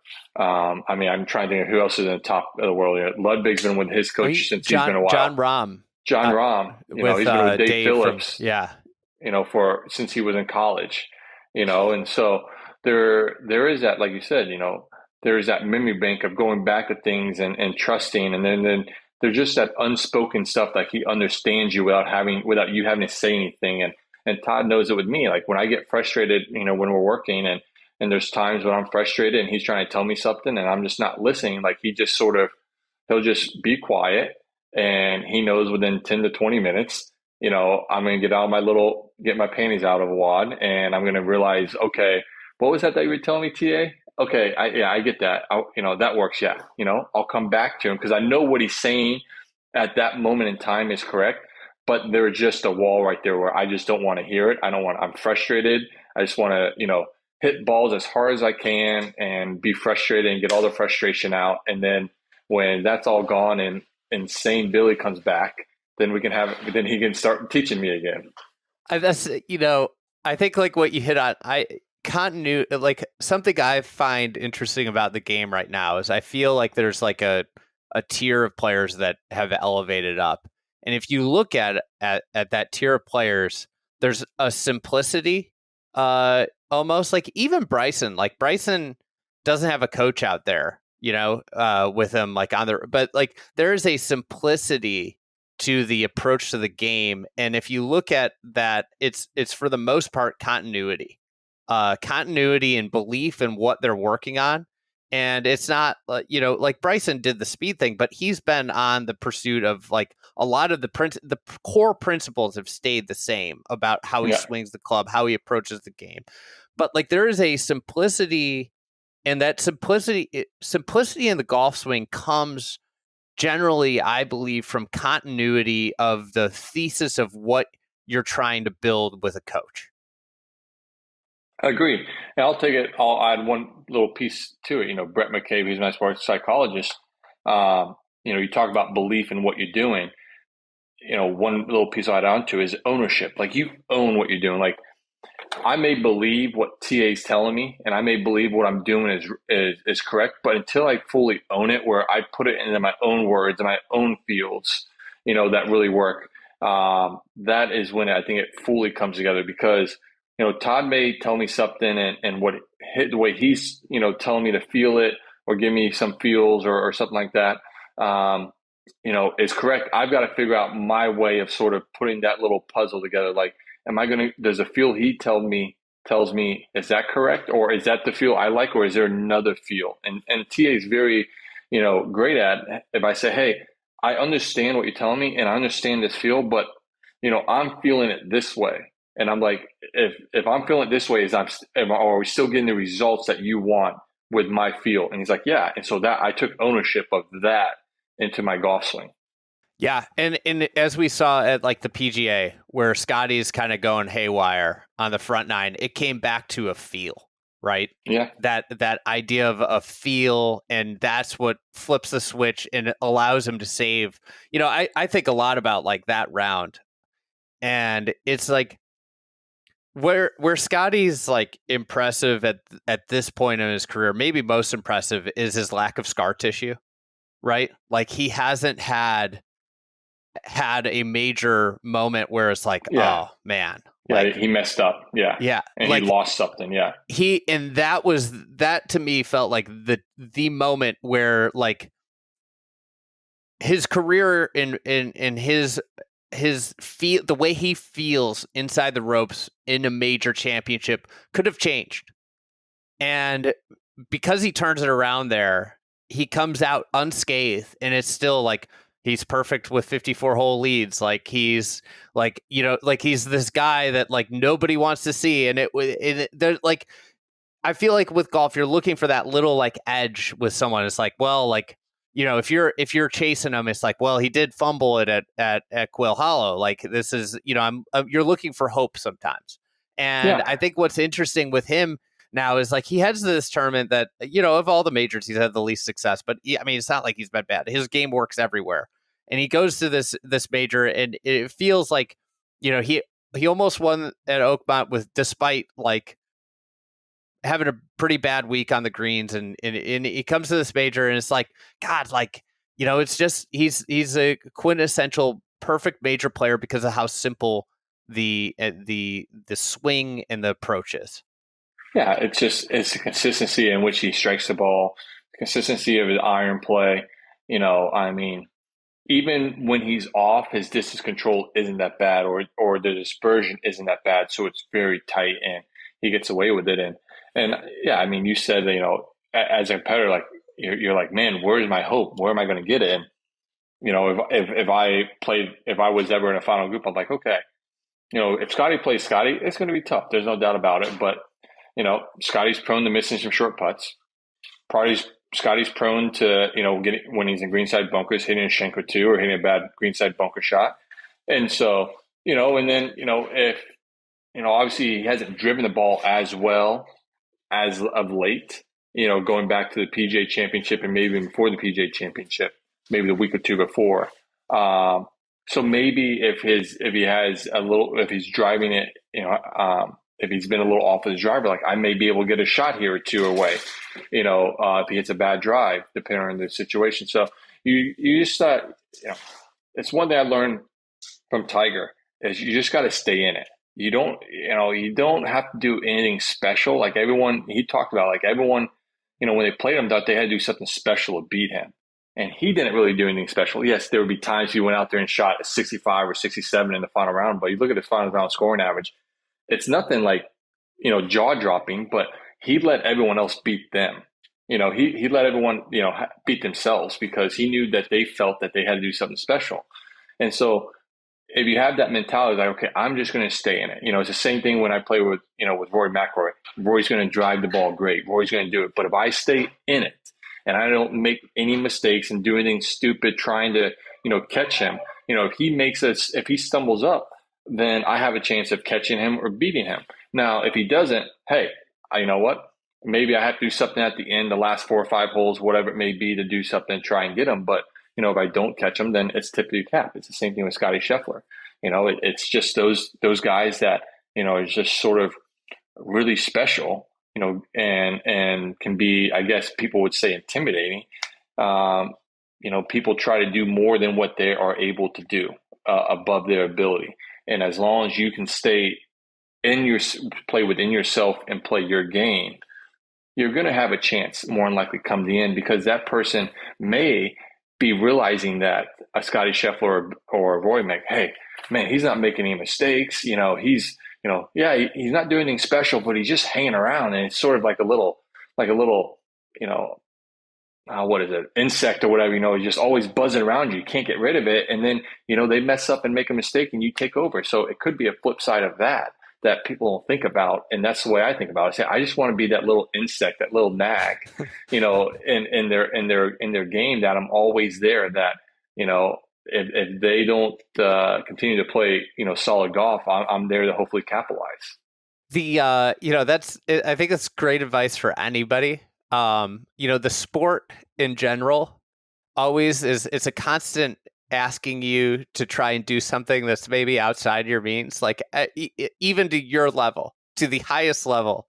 Golf is always, and I think maybe one of the things that's unique about links golf is like you get these like good lies that are out of position, and like where you're looking at it and you're just like, well, I can hit this shot, I can do this, but maybe it's not the right time to try and do it. And that's what you're talking about, is staying within yourself, being like smart, not taking on, like I think it's constantly playing against your ego, golf, and at any level you're playing is staying in it. With Portrush, I guess, like, actually, before we get there, I think like Rory obviously is a huge story this week, with it being in Northern Ireland. I think like I believe, if my memory's serving you right, like you at last year we're talking, you started to have success in the majors. You played well at Valhalla. You played well at the Open last year. But part of that was the idea of like you wanting to play so well in majors and almost letting go of that. And I believe it was some of your work with Brett that was like this, and obviously a huge storyline is Rory playing in front of the home crowd. Last time in 2019, he got off to the disastrous start. What can you talk through, just like kind of what you guys went through with the majors and how you go about letting go? Yeah, for so long, almost a decade, it was one of those things where, I wanted to win a major. I want to be called a major champion. I want to be called a major champion, multiple major champion. And I've always felt like my game had the ability to win any major.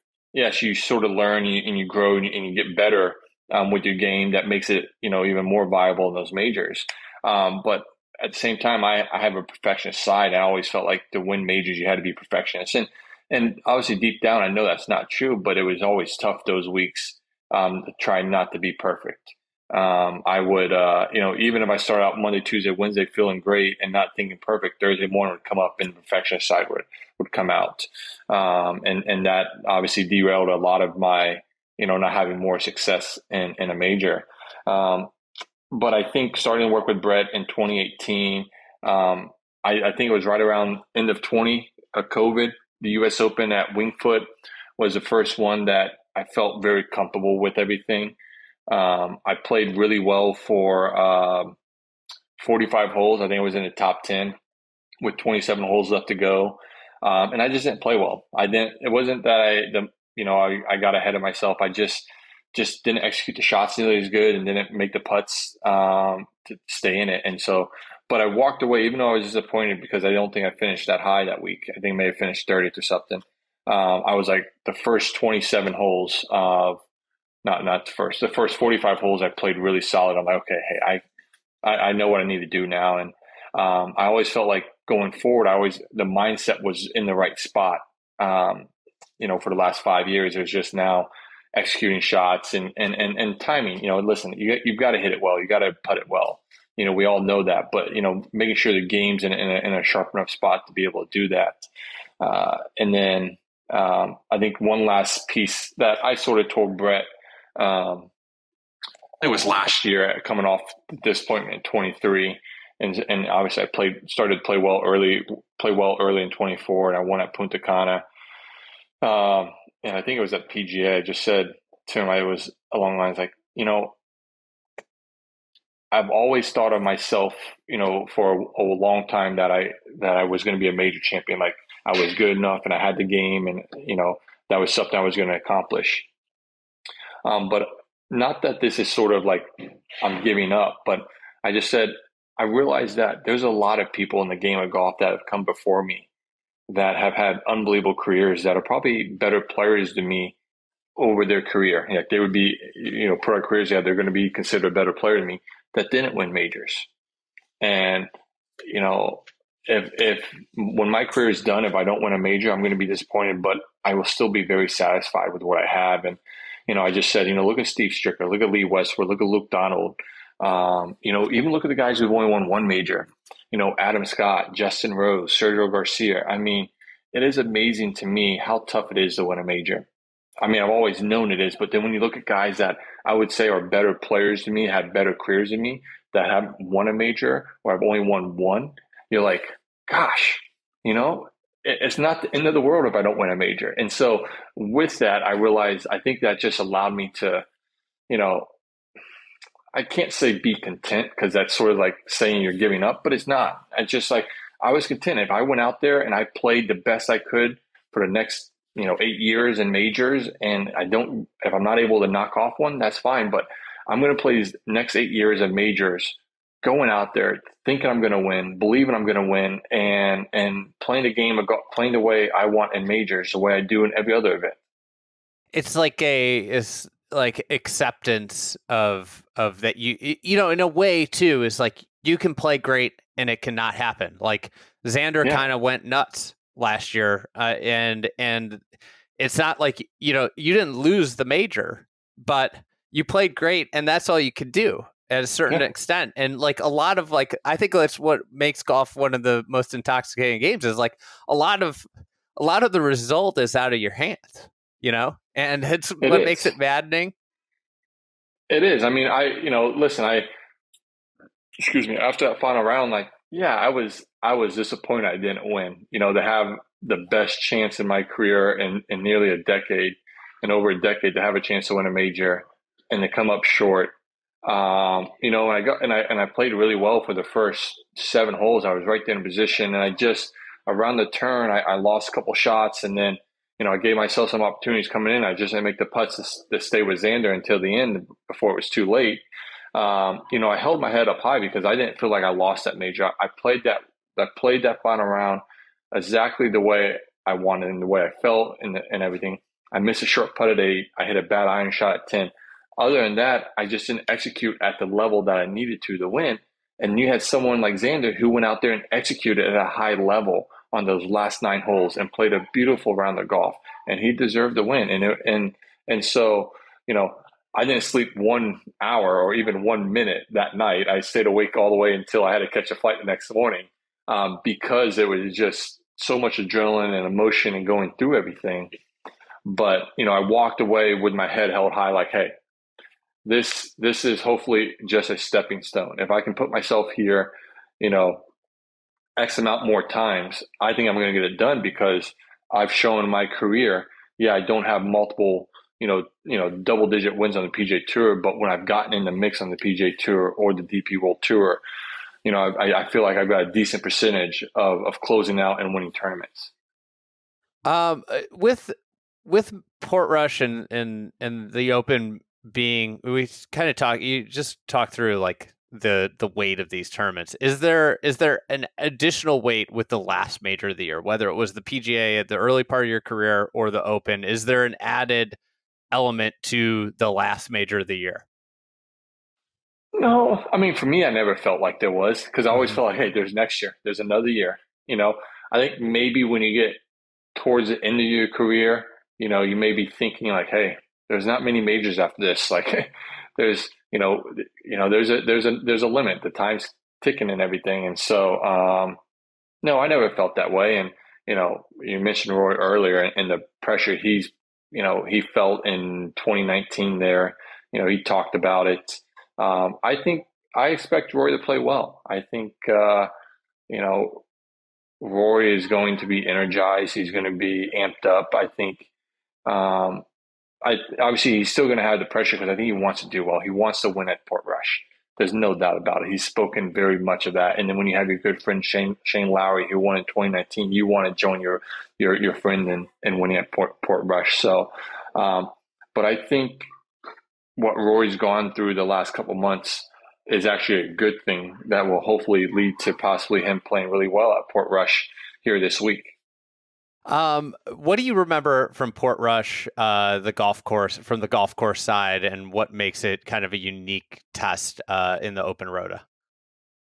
Man, I was trying to think about this the other day. I can do a really good job remembering a lot of the holes, and there's just a great mixture of holes that you feel like you can take advantage of, and there's holes that you feel like, man, I'm holding on to this rope as hard as I can. And you think about 1, 2, 3, 4 are fairly 1, 2, 3, 1 through 5 is fairly benign. Tee shot wise, distance wise. I think they may have added some bunkers. I saw a special on they've added some bunkers on some of those holes.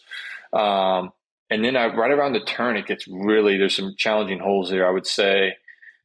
So that's 5. After the par 5, maybe it's number 7, 8, 9, right around there. Mm-hmm. I remember you kind of get in the middle of the property. Yeah. And a lot of the greens sit up. And you get in, and they get in some little dunes area. And I remember the fairways being a little bit tighter.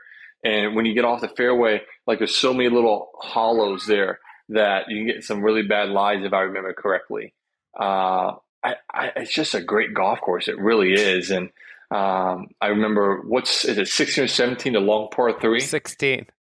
Oh, man, that was a beast. That was a beast with the way the wind blew in. I think it was blowing in from the right, hard off the right, which you don't want to miss it right. But then, everyone was, hooking it because of the wind was, into the crowd's left. I think I yelled 4 immediately after my 2 tee shots. I mean, I'm trying to cut it, and you don't cut it because you're trying not to white cut it, because if you come up short, you're way like 60 feet below the green and no man's land. And so it's a beautiful golf course. And I don't know if it truly, I think with the technology and the drones and everything now, I think we'll truly come to see how great the golf course is.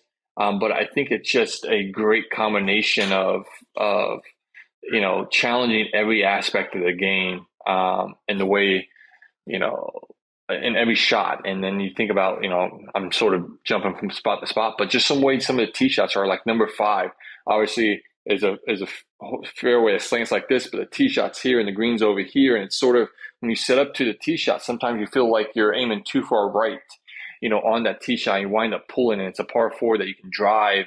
And so, it's a really great golf course. I enjoyed it, and I was disappointed that it only played 2 rounds there in 19. And I'm really disappointed not to be there this year, because I was really looking forward to getting back there, because I did enjoy the golf course. And I think what Rory has mentioned and talked about, and a lot of guys have, when you enjoy the golf course and you enjoy the challenge of it, it lends to a chance of playing better golf.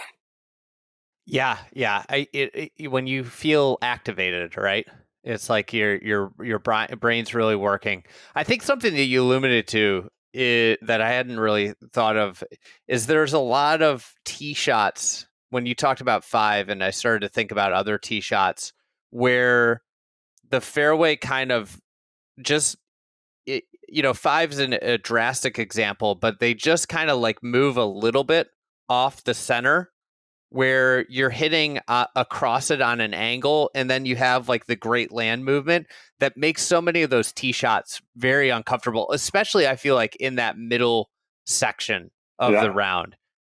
It's a lot like a Pete Dye golf course in the way he does his little tee boxes and everything. But then you add in, a 15, 20, 25 mile per hour wind and everything. You're like, oh, that makes it even more of a challenge in the way the tee box sits and the way you feel and everything. I think there's a hole on the backside that they convert from a par 5 to a par 4. So that's 9, maybe 12 or 13, somewhere around in there, I think. And that's just a tough tee shot as well. And the way the wind blows, because I think it was blowing, in off the right, if I remember correctly, when we played there. You talked about 16. I think what's unique about 16 is like, it's very obvious, like where you don't want to be, right? But like one of the dynamics of it over the course of playing, 4 rounds at this golf course for players that are playing late on the, on the weekend, is like, you're going to hit the ball left there at some point. And I think like, it's like one of those classic, like you get over there and you're like, well, I don't want to be here at all. Like, cause it's like gnarly. It's like gross. You could get like, you could be like, well, I'd almost rather be 60 yards or 60 feet below the green at this point than where I am right now, because I'm staring at it and I might hit it down there.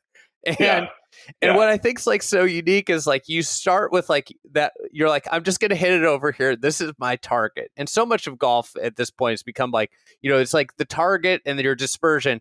And like whether it's like some like over the course of 4 rounds, your target might start to creep a little bit right because you know how bad it is there. And whether it's like I think, and I don't know if this is, if you feel this is like, there's sometimes like your subliminal, like subconscious mind will take over, even if a shot's like semi-blind, and there is a lot of semi-blindness at this golf course and a lot of links courses, even if it's better to be right, but you can't see it. Sometimes that subconscious mind can take over and you still miss it left because like, okay, like I can't see that. I'm afraid of that. Like, is there an aspect of that happening at great golf courses where your subconscious can take over?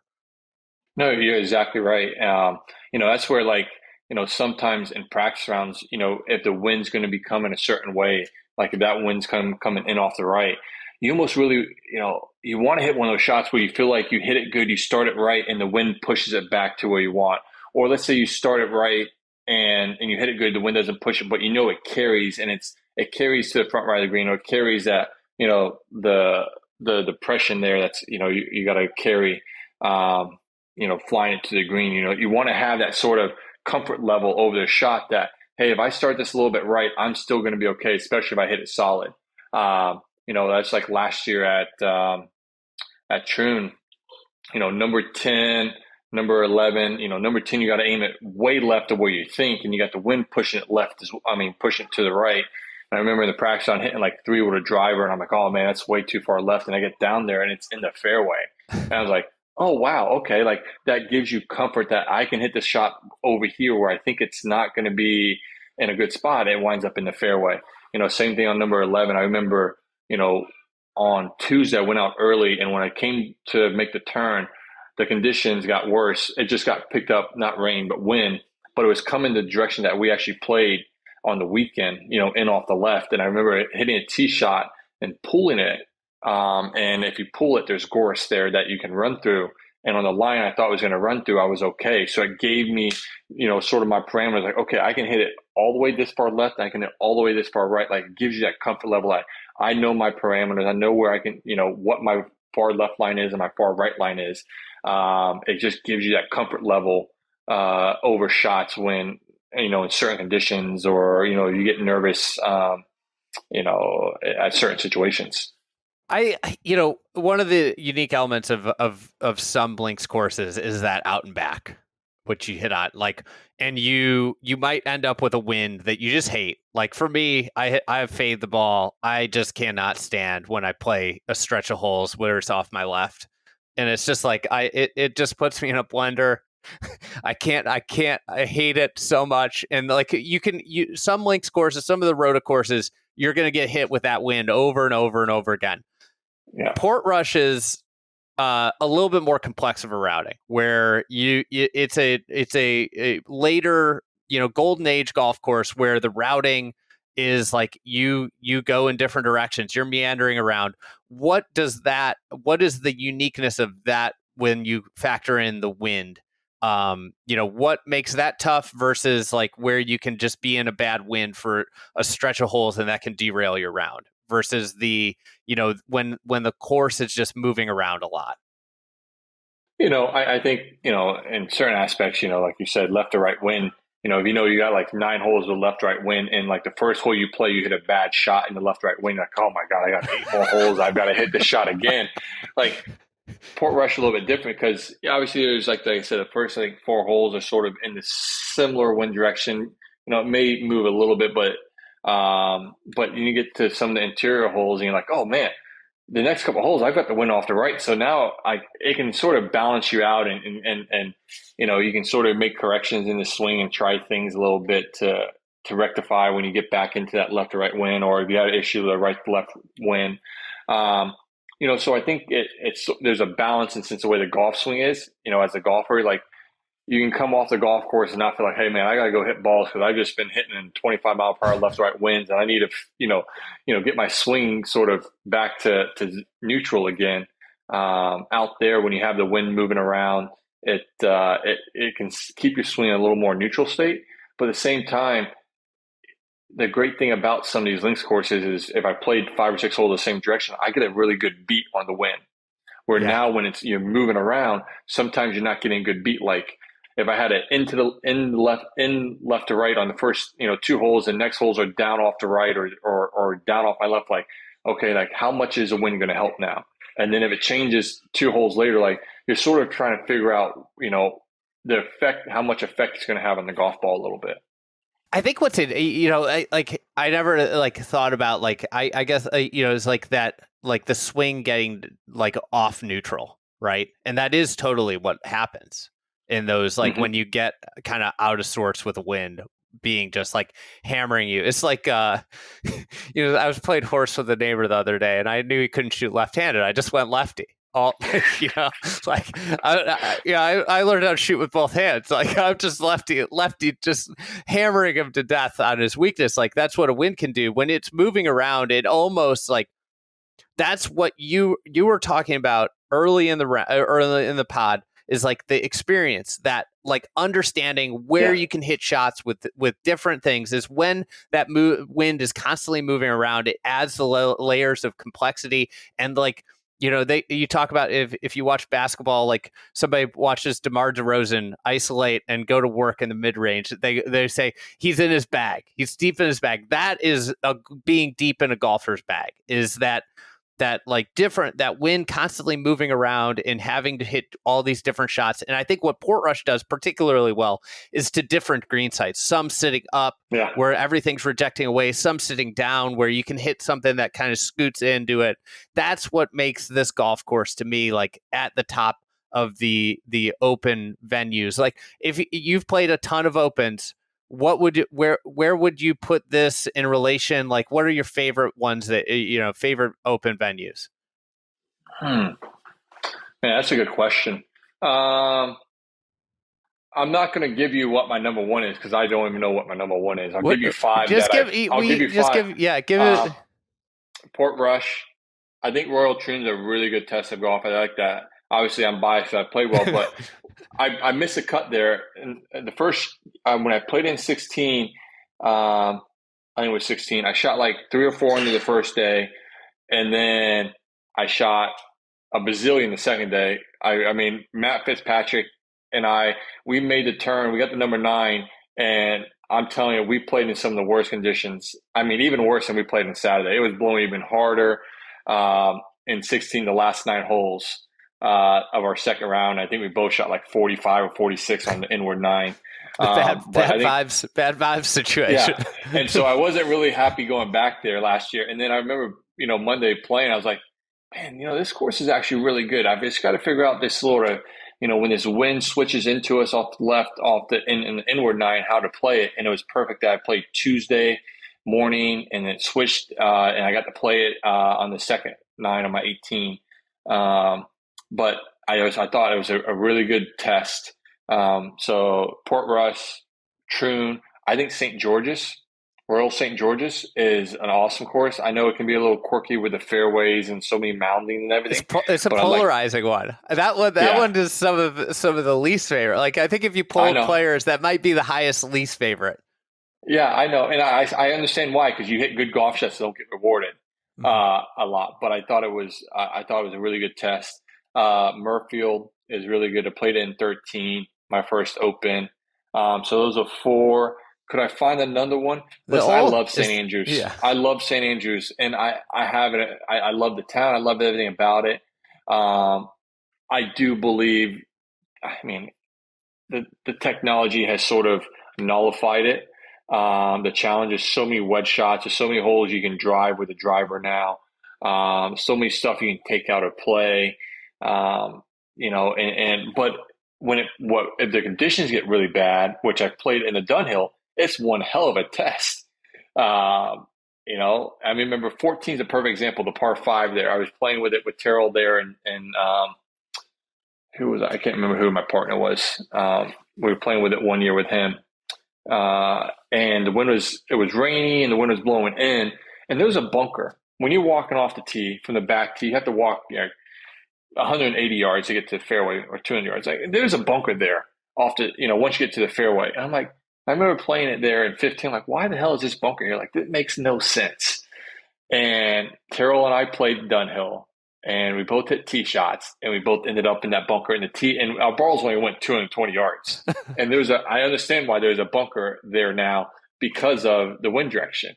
But at the same time, there's enough fairway to hit, but if you miss it a little right, you're OB teeing back up from the tee. So hopefully maybe with some changes and a few other things down the road, the St. Andrews will show a little bit more of what it is. But I think it's a great golf course, and I do love it. Do love it a lot. Last question before we get you out of here. There's rumors of potential opens in new countries, maybe expanding. I mean, there's been a lot of rumors about Portmarnock being a potential future host in Ireland, but they're saying like beyond the British and Ireland islands. What are your thoughts on that? The stupidest freaking thing I've ever heard. I'm happy if that goes viral, because it's like what I told Mike Davis after Chambers Bay. Obviously, I had comments about Chambers Bay, and I thought Chambers Bay, the view, the golf course, I thought was really unique and really cool. My aspect was the greens, and he called me out of the blue 2 days after the U.S. Open to apologize for the condition of the greens. They messed up, and they should have handled it better and not put us in a situation that we were all in. And then we had Aaron Hills a couple years later, and I went to Mike after Aaron Hills. I said, listen, I thought both those courses were really nice. They're really cool. I'm not going to criticize them because I think, there's a room for them to be played. But as a U.S. Open test, the U.S. Open is about challenging every aspect of the game, from your driver to iron play, to short game, to putting, to mental.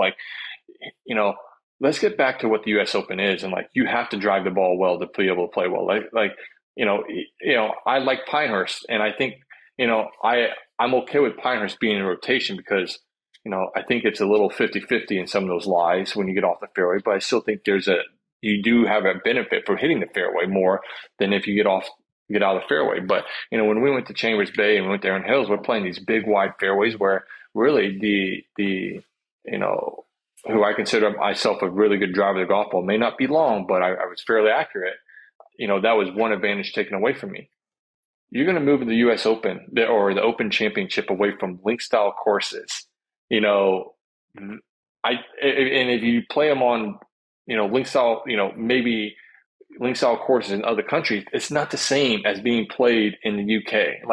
I'm okay going to Ireland and playing Portmarnock. I think that's awesome. I love that golf course. I think it's great. I played it during the Walk Cup practice session, but to take it outside the UK, I just can't think of a course outside the UK that,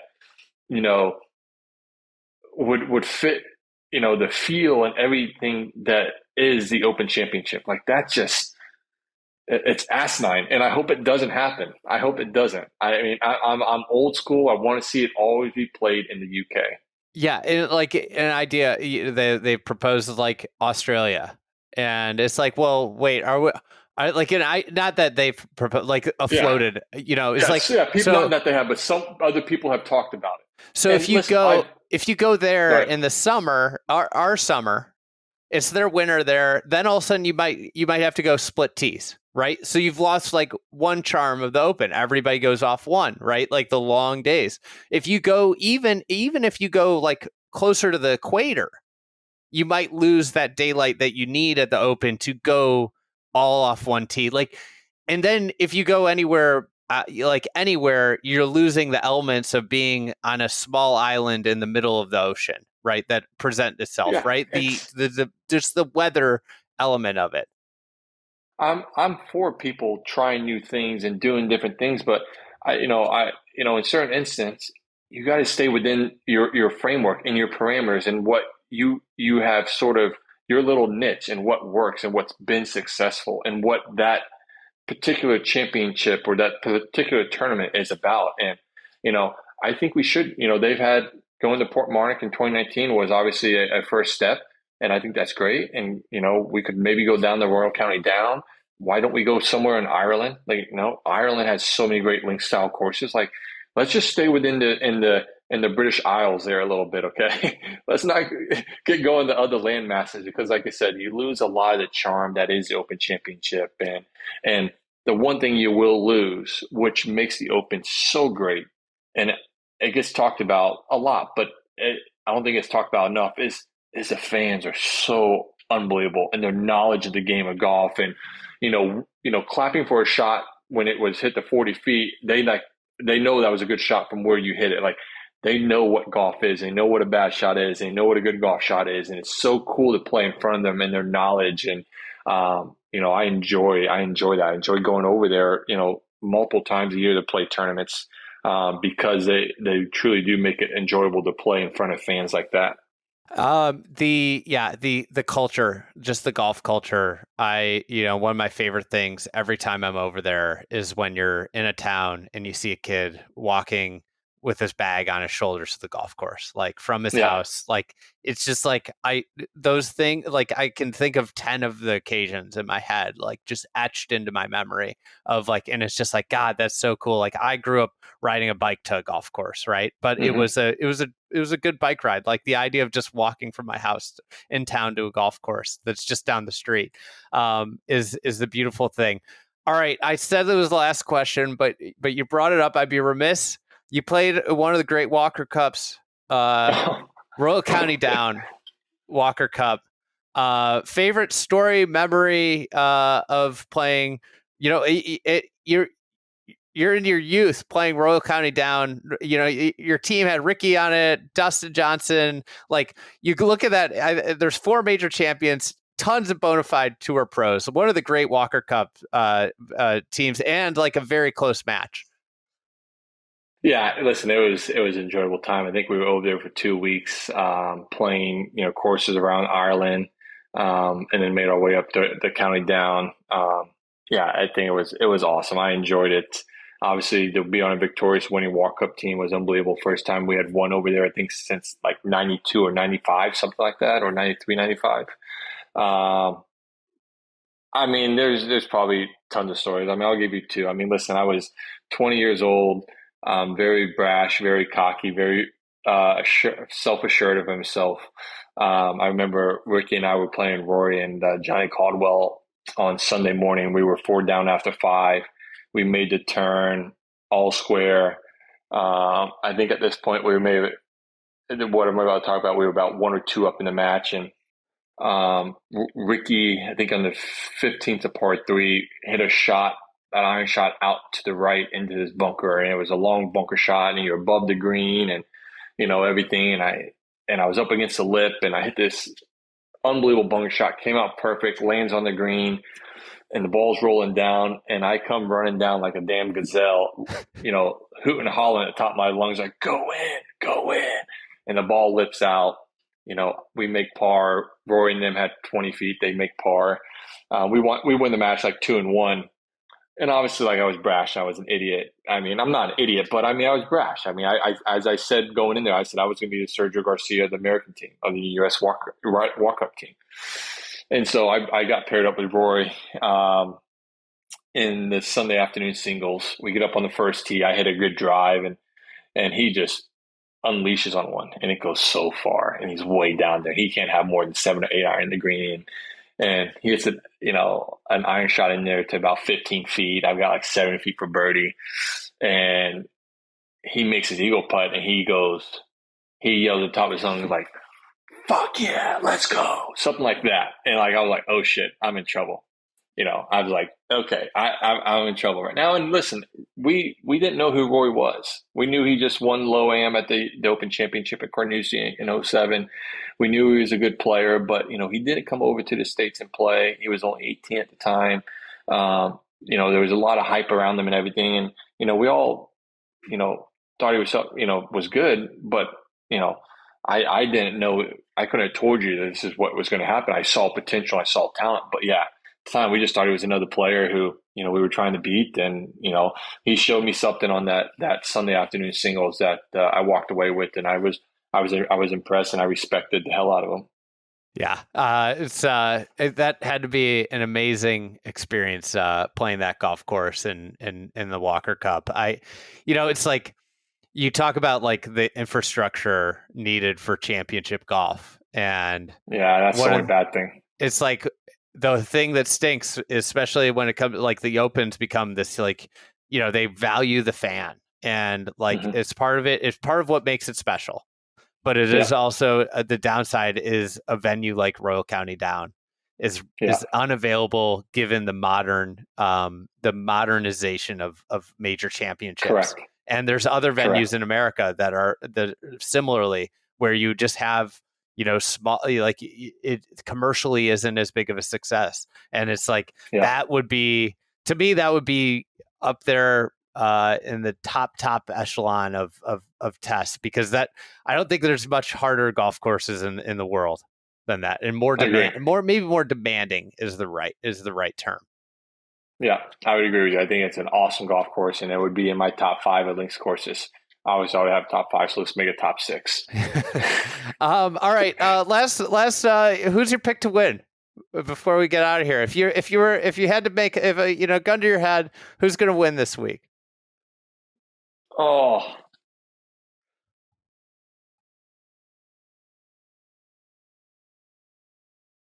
man, I'm trying to think.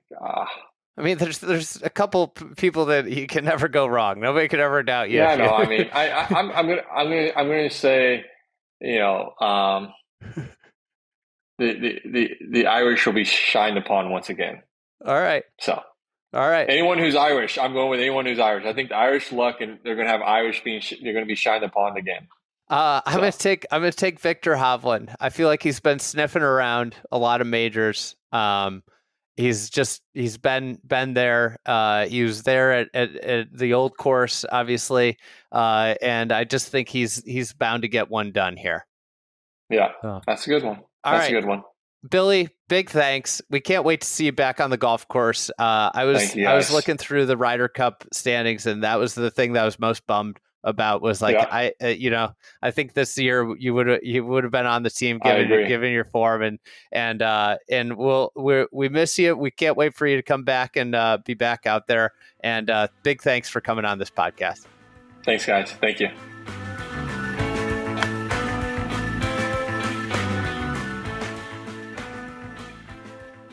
Thank you for listening to another edition of the Friday Golf Podcast. That was I love Billy. He's so what I appreciate about him is he's candid. He tells you exactly what he's thinking, and that's very rare in sports.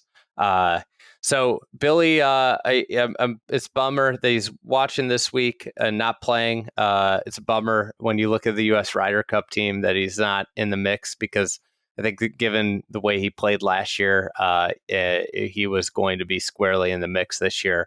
And so we'll be back. We have a bonus episode coming this week that'll be out on Wednesday. We'll have an extra episode, and then we'll be back with Trevor after the championship to do the recap breakdown of what happened at Portrush. So thank you guys for listening, supporting the pod through these majors this year. We've got a couple more episodes of Major Golf left. Then we got the Ryder Cup, a little boom, and the playoffs, what really matters, right? Big thanks to PJ for hopping on, doing the storylines, and also editing, producing this podcast. Lock in, get the coffee ready, and enjoy the Open.